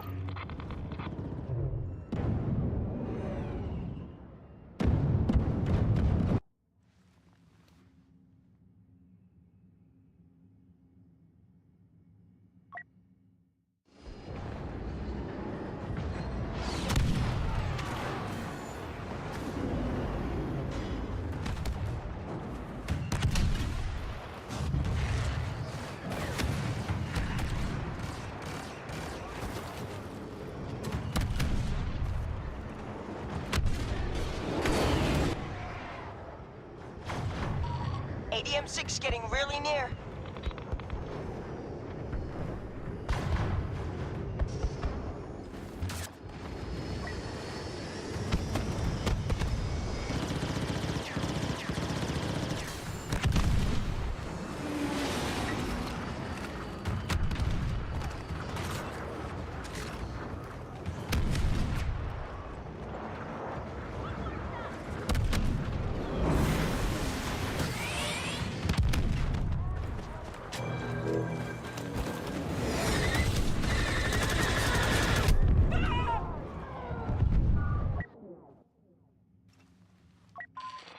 disruption successful. Everyone, target that walker.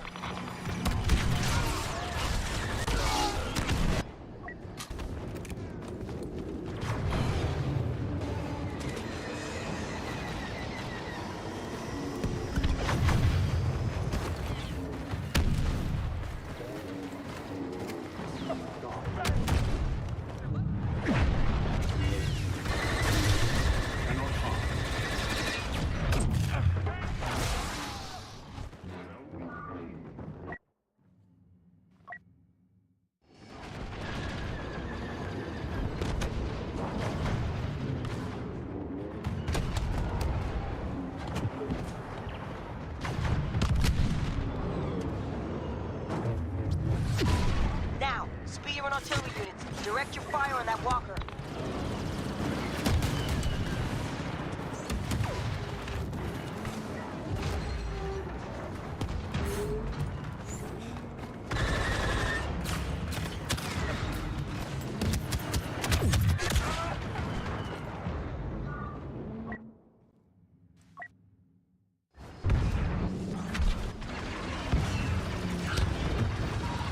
Fall back. Those turrets are done. This fight's about to get up close and deadly.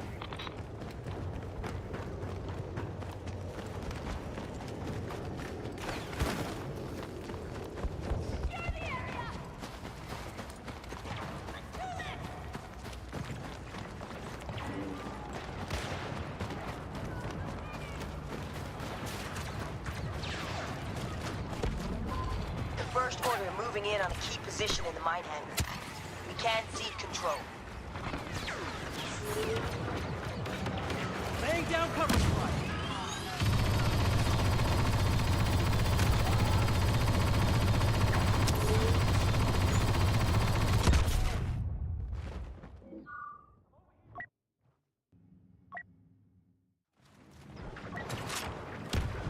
Forward, I'll cover you.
A First Order commander has arrived!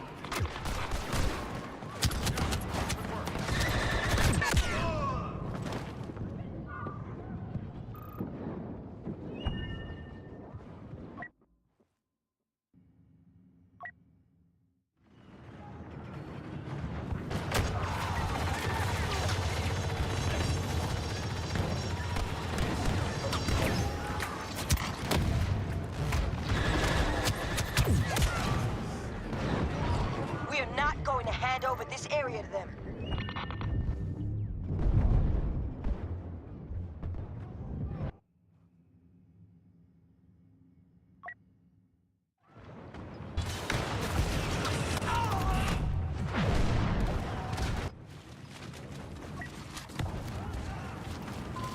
We can't let them take the mine hangar.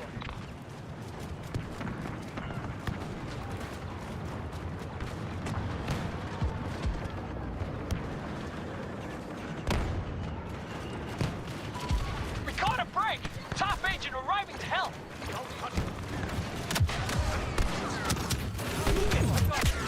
Ask him yourself. Well, The mine hangar may soon be lost.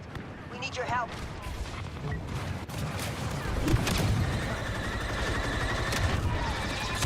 Those shuttles aren't going anywhere. The only way left is back in the mine.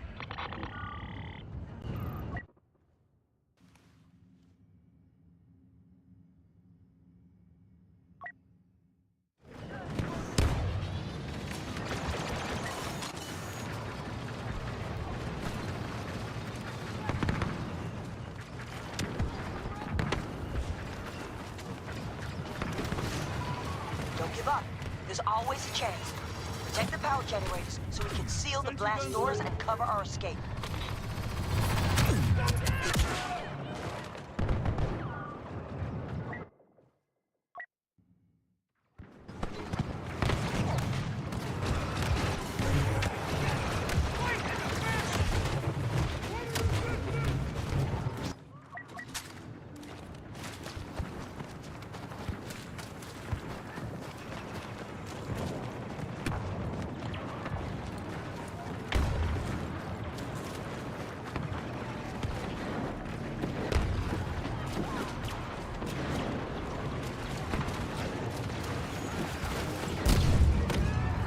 You maneuver, I hold here.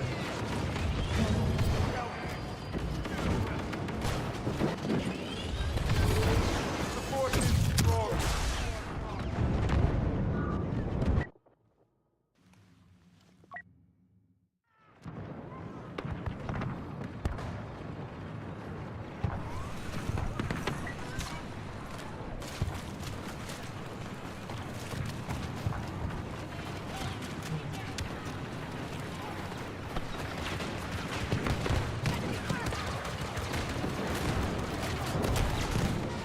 I hold the line. One of our agents just landed. Better than a dozen troops. Vader is coming.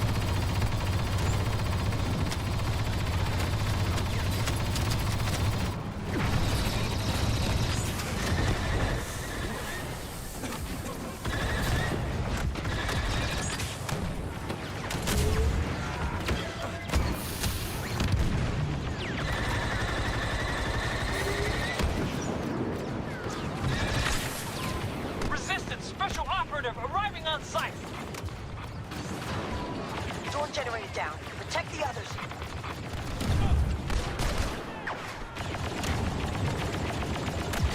Heavy gun fully charged.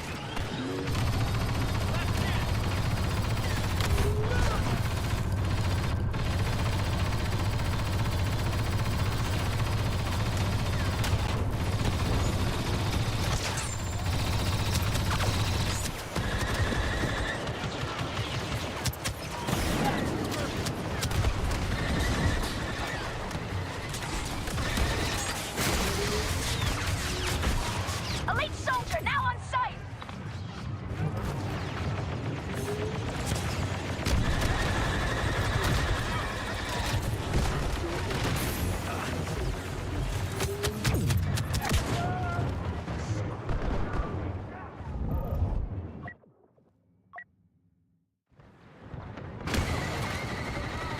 Get out there. Got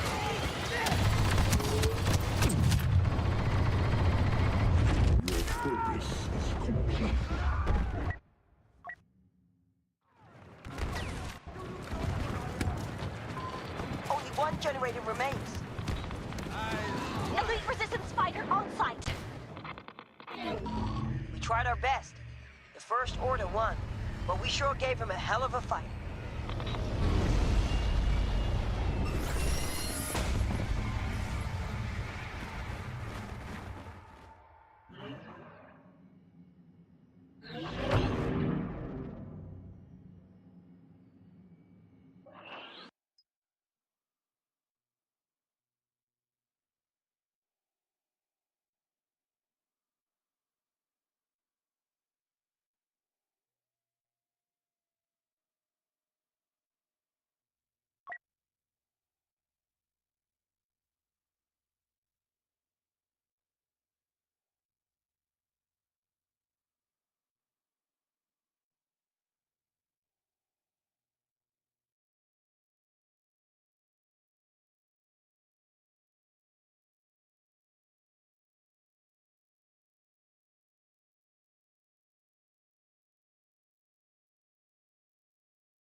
moving units.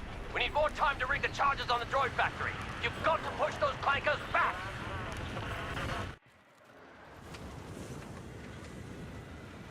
We're all that's left, sir. You can count on us. Those Seps will restart the droid foundries if we let them. Retake the comms post and call for help. It wouldn't hurt to check the vehicle depot. Something had to survive.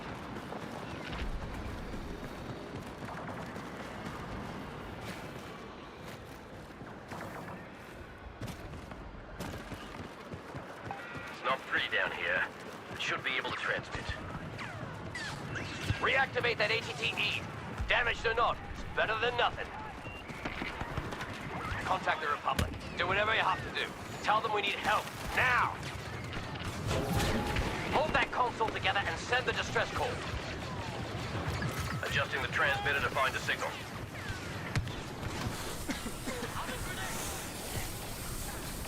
For the Republic!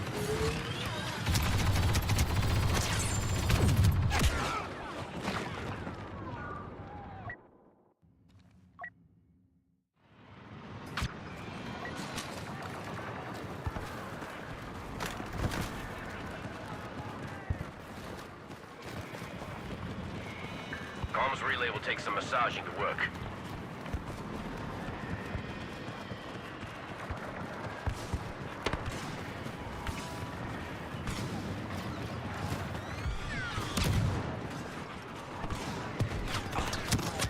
Comms secure. Don't know for how long.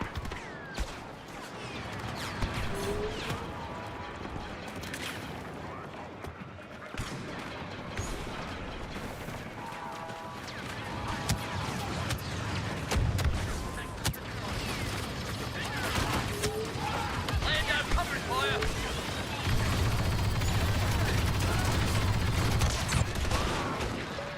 The ATTE's damage is making it difficult. Only another minute or so.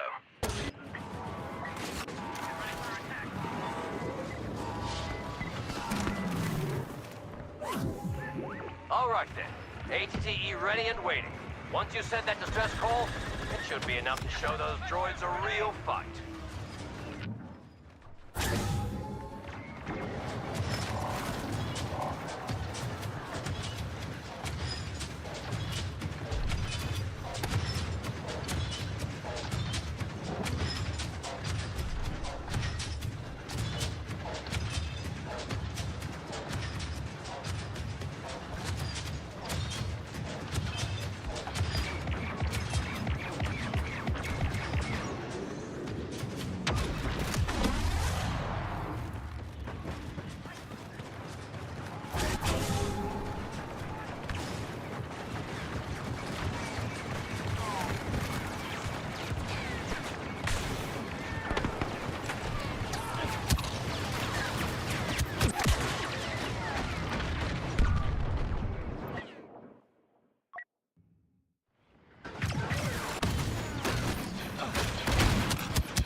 Anyone out there?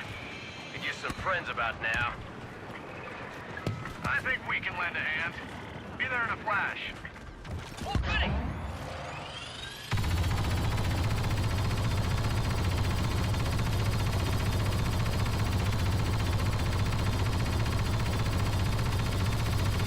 For the good news, we have an ATTE and help is on the way.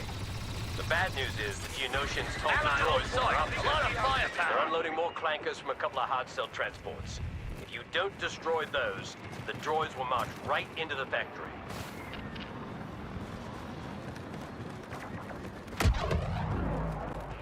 Destroy those transports and fast!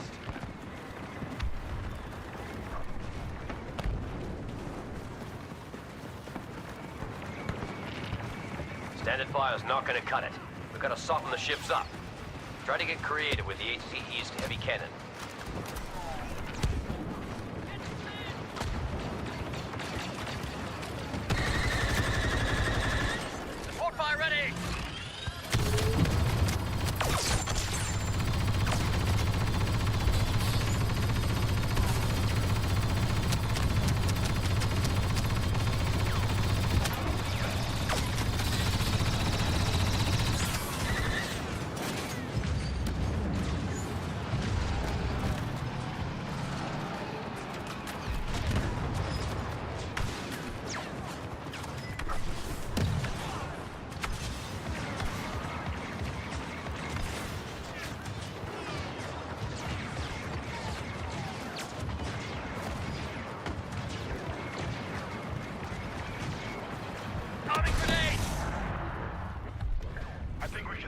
right by.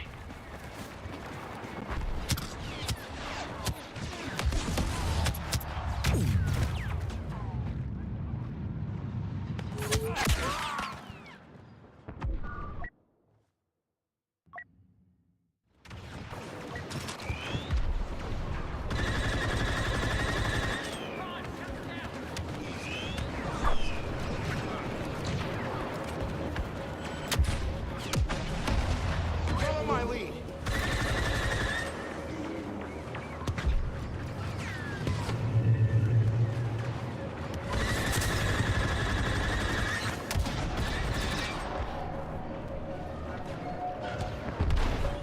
Time to blow those clankers into next week.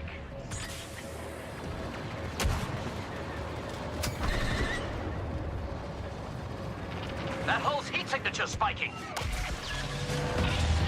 Ah, so they're good at adapting to our attacks.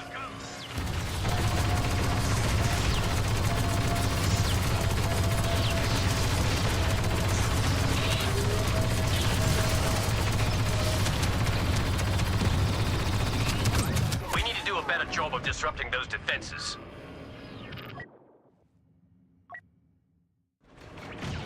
Now, they're unprotected.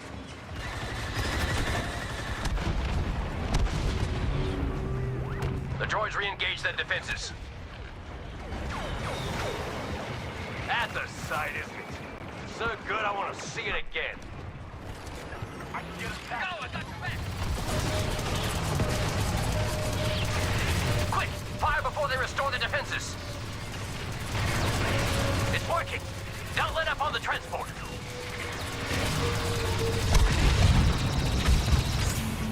You sure know how to make a mess. Superior ally deployed to our site.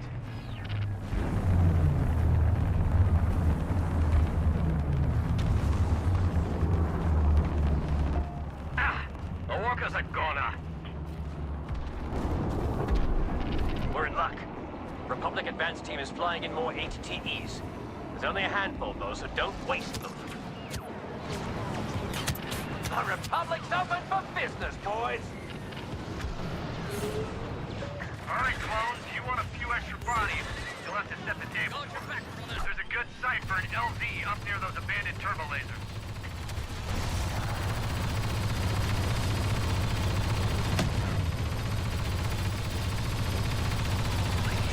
It's your show, troopers. Secure the LZ for our gun crews.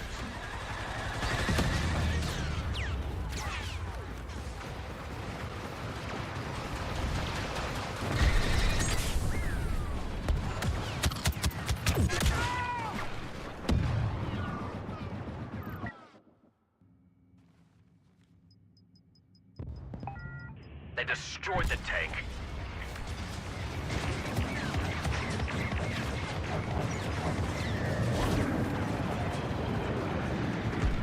Are you offering me a job?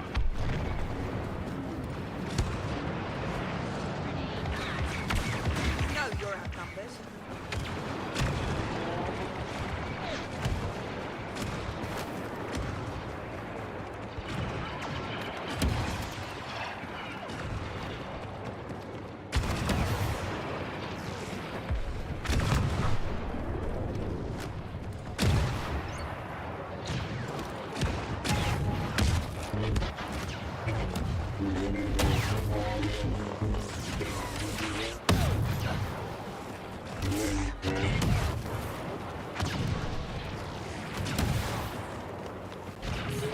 The droid control ship's preparing for liftoff.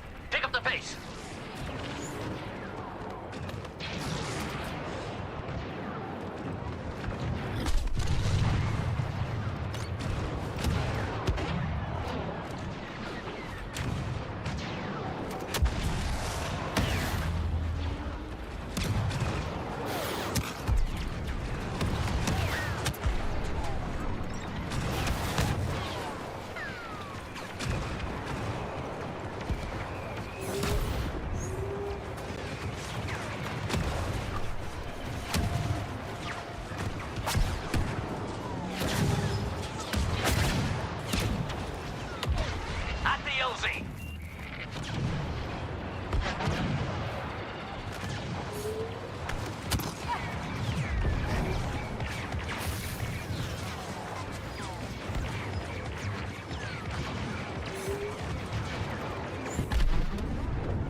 over.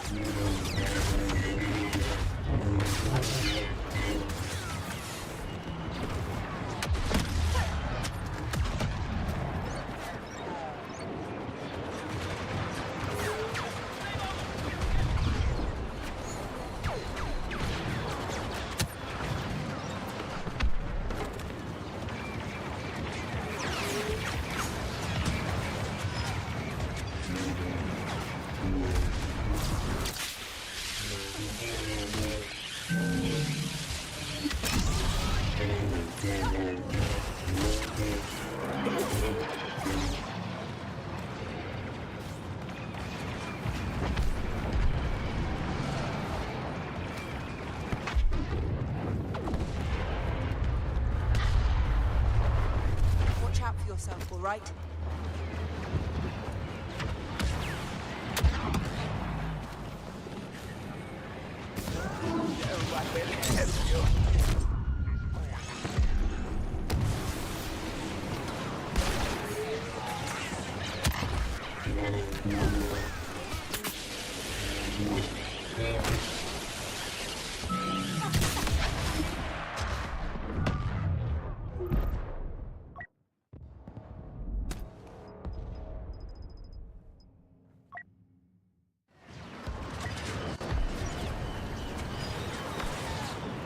Man, there's another walker.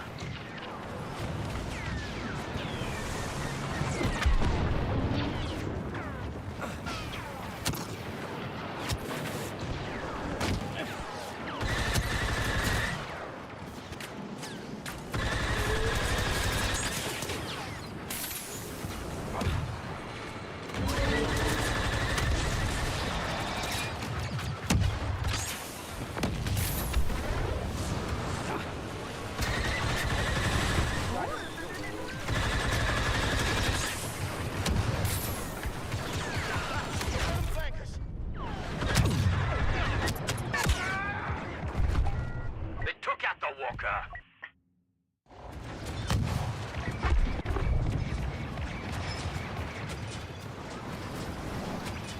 Unidentified enemy! That's no droid!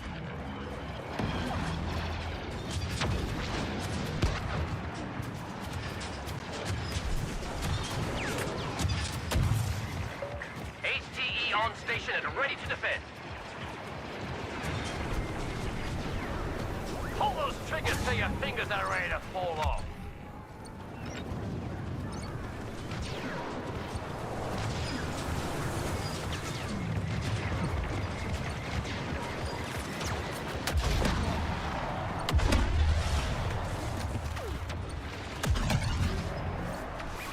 Cover our crews. They're almost at the guns.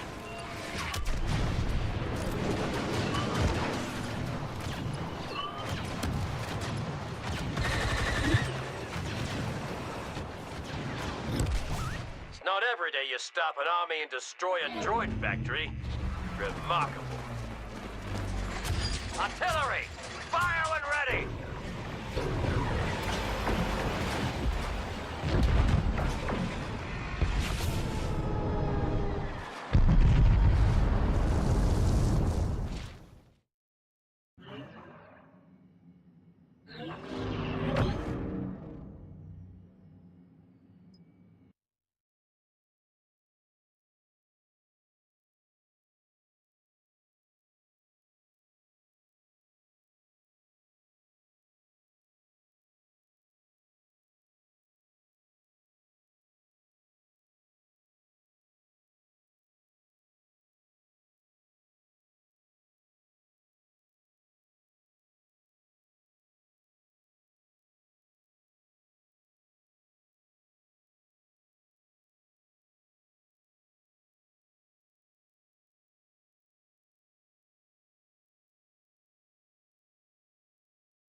The Republic thinks they can blow up our factory.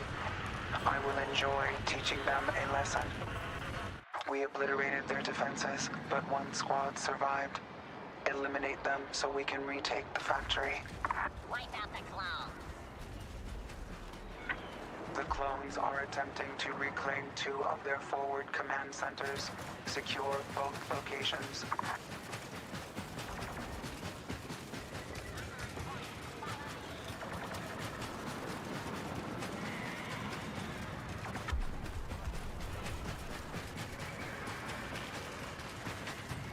Those clones are causing trouble. I do not know what kind, but kill them anyway. Lock down the command center from that riffraff. Hey, you're not supposed to be alive. Their logic is faulty. Preventing us from making more droids gives them nothing to fight. Hey, someone check their credentials.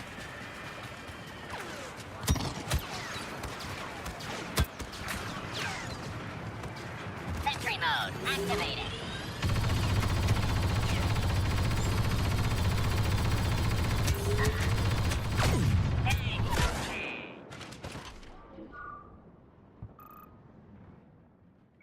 I don't like it when they're pushing buttons.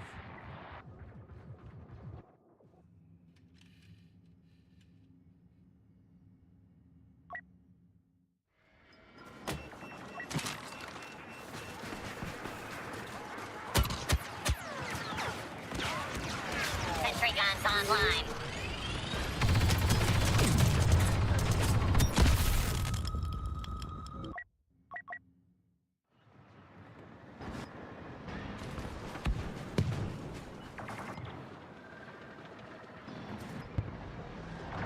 Just like a clone, always activating things.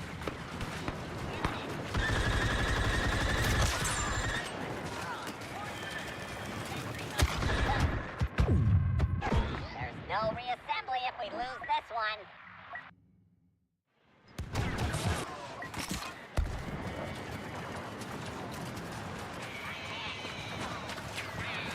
The command centers were unimportant anyway, but let's find some reinforcements nonetheless. Sentry mode activated.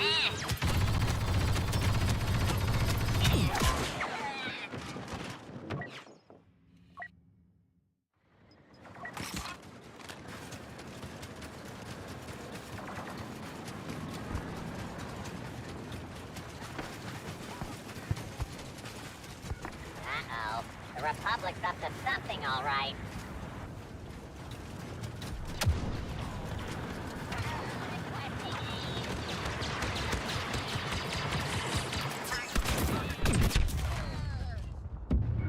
Stop the clones from recapturing their posts.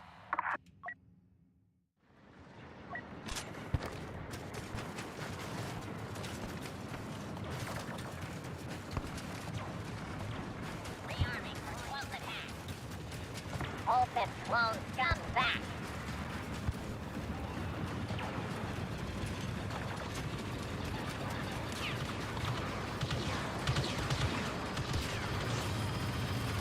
Bosk has come to hunt the clones. Danger at the control. Big danger. You're about to put us out of a job. These clones are on borrowed time. The factory shall be ours. Sentry mode activated.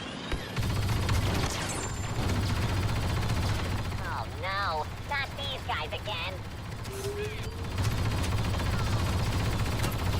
Perhaps this would be easier to deal with if we got some help. Pull back to the transports.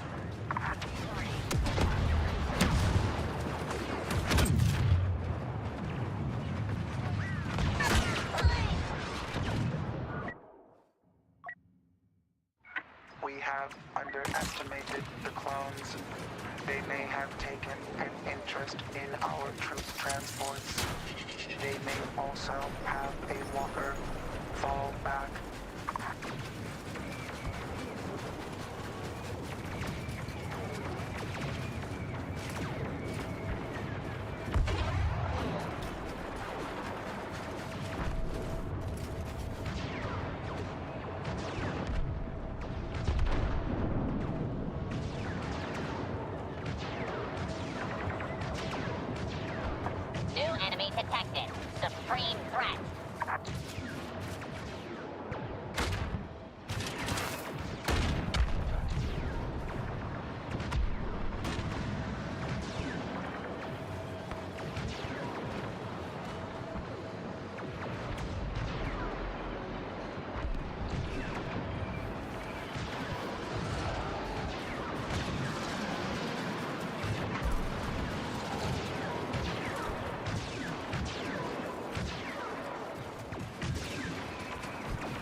mode activated.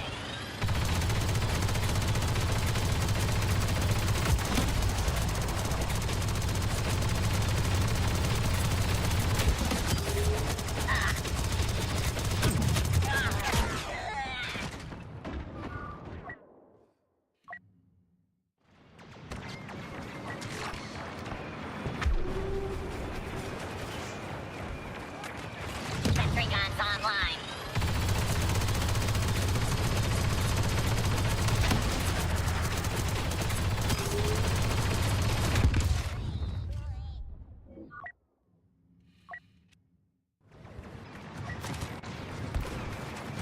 Sentry mode activated.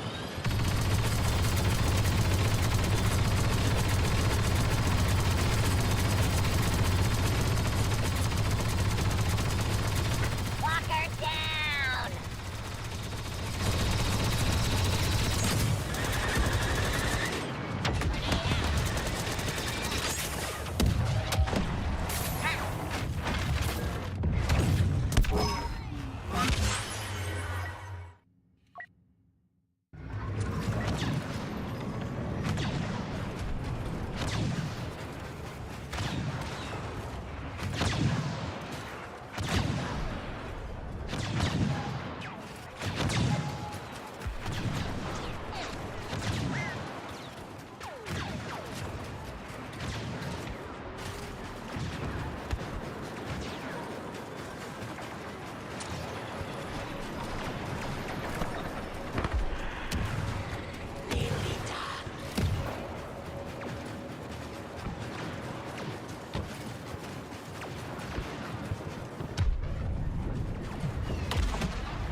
Sentry guns online. Catastrophic damage reported. Hull integrity at 5%. So long, Six Legs. Sentry mode activated.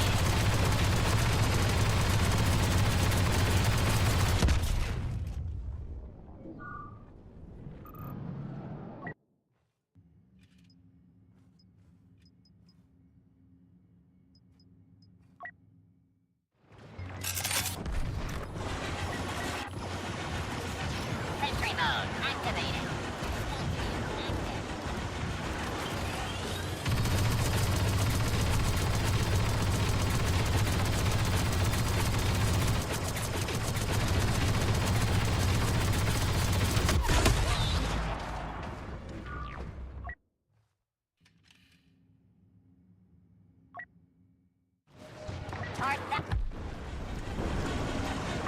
The transport's defenses are failing, namely you. The Viceroy believes our campaign for the factory could have gone better. Defend the core ship until they can escape.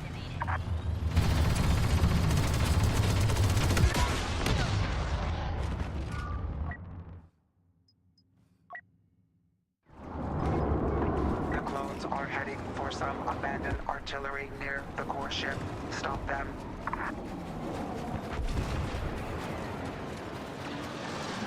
Destroy their walkers so they can secure the area.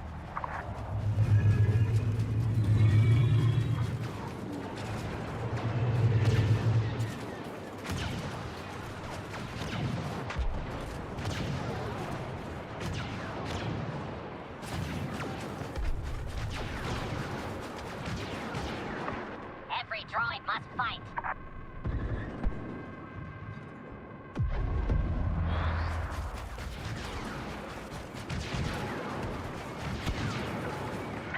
You're malfunctioning, unit.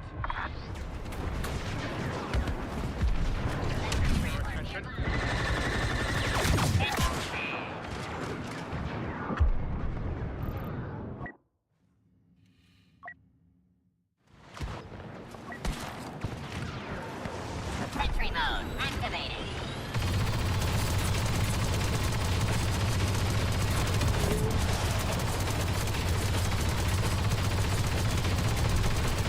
We've got help. Great help.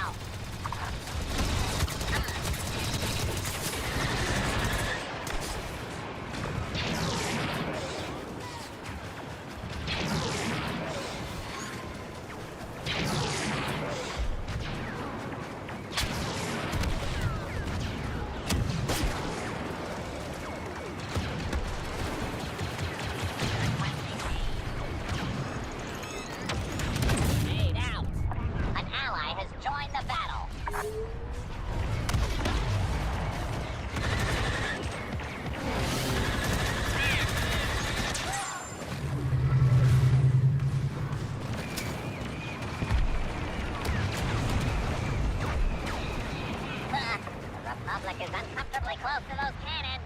Fire!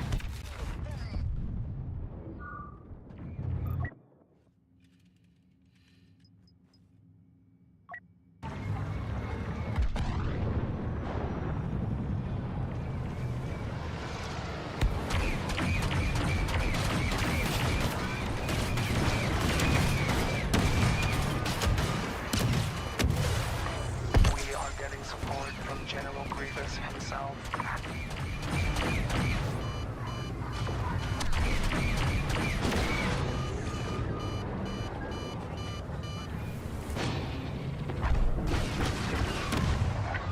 Okay, Galactic Republic, not one more step.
ATTE destroyed. Sentry mode activated.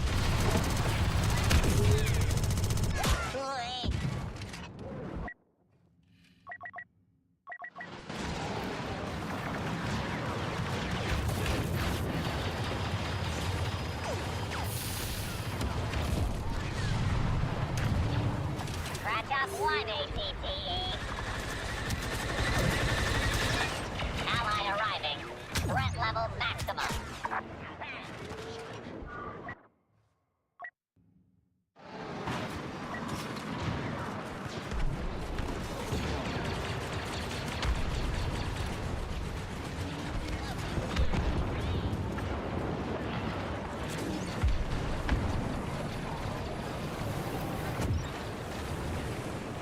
Sentry mode activated.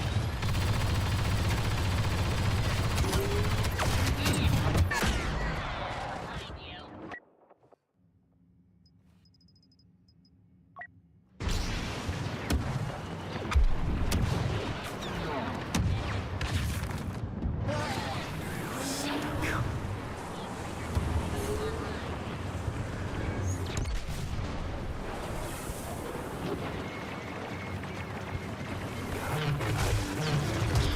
Engaging near the cannon. Hold your ground. The core ship must not be destroyed. Stand against us.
hero.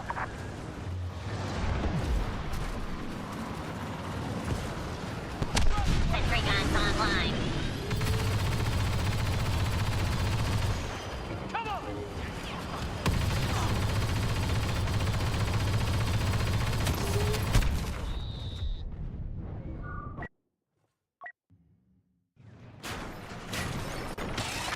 Hey, we've got a new ally.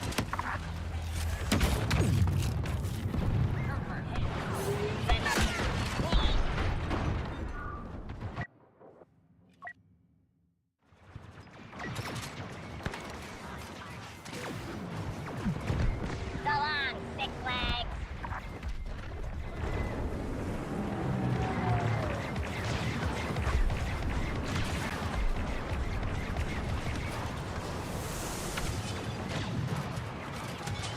We've got help. Great help. Sentry mode activated.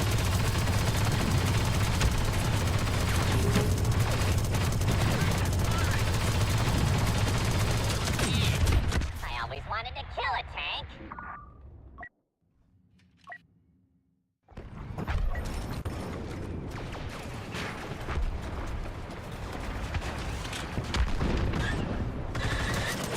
Sentry guns online. The Republic has a new ally.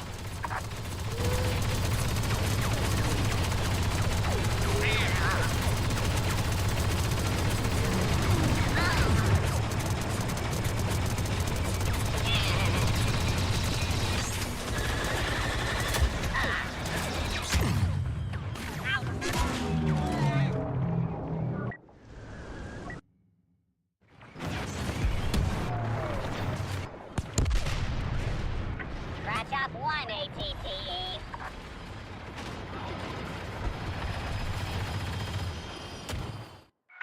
That was an entertaining distraction. Inform command they can begin their assault on the droid factory.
Oh, hello.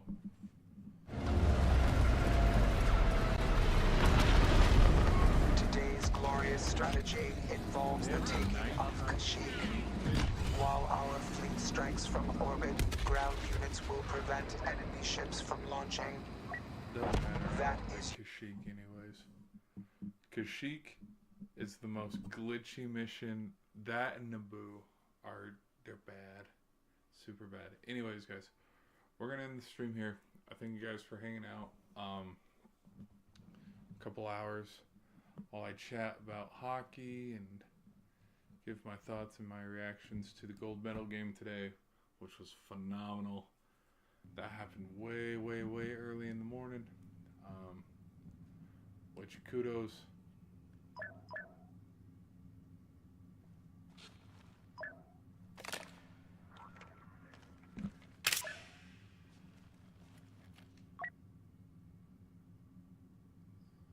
Okay, game gonna stop making noises.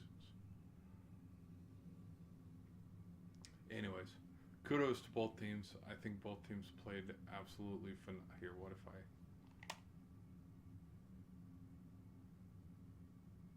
No, it's still being weird. Interesting. Oh, well, we'll keep it like this. Anyways, both teams I believe were just playing phenomenal. Both teams in this tournament played phenomenal. It was fun hockey to watch.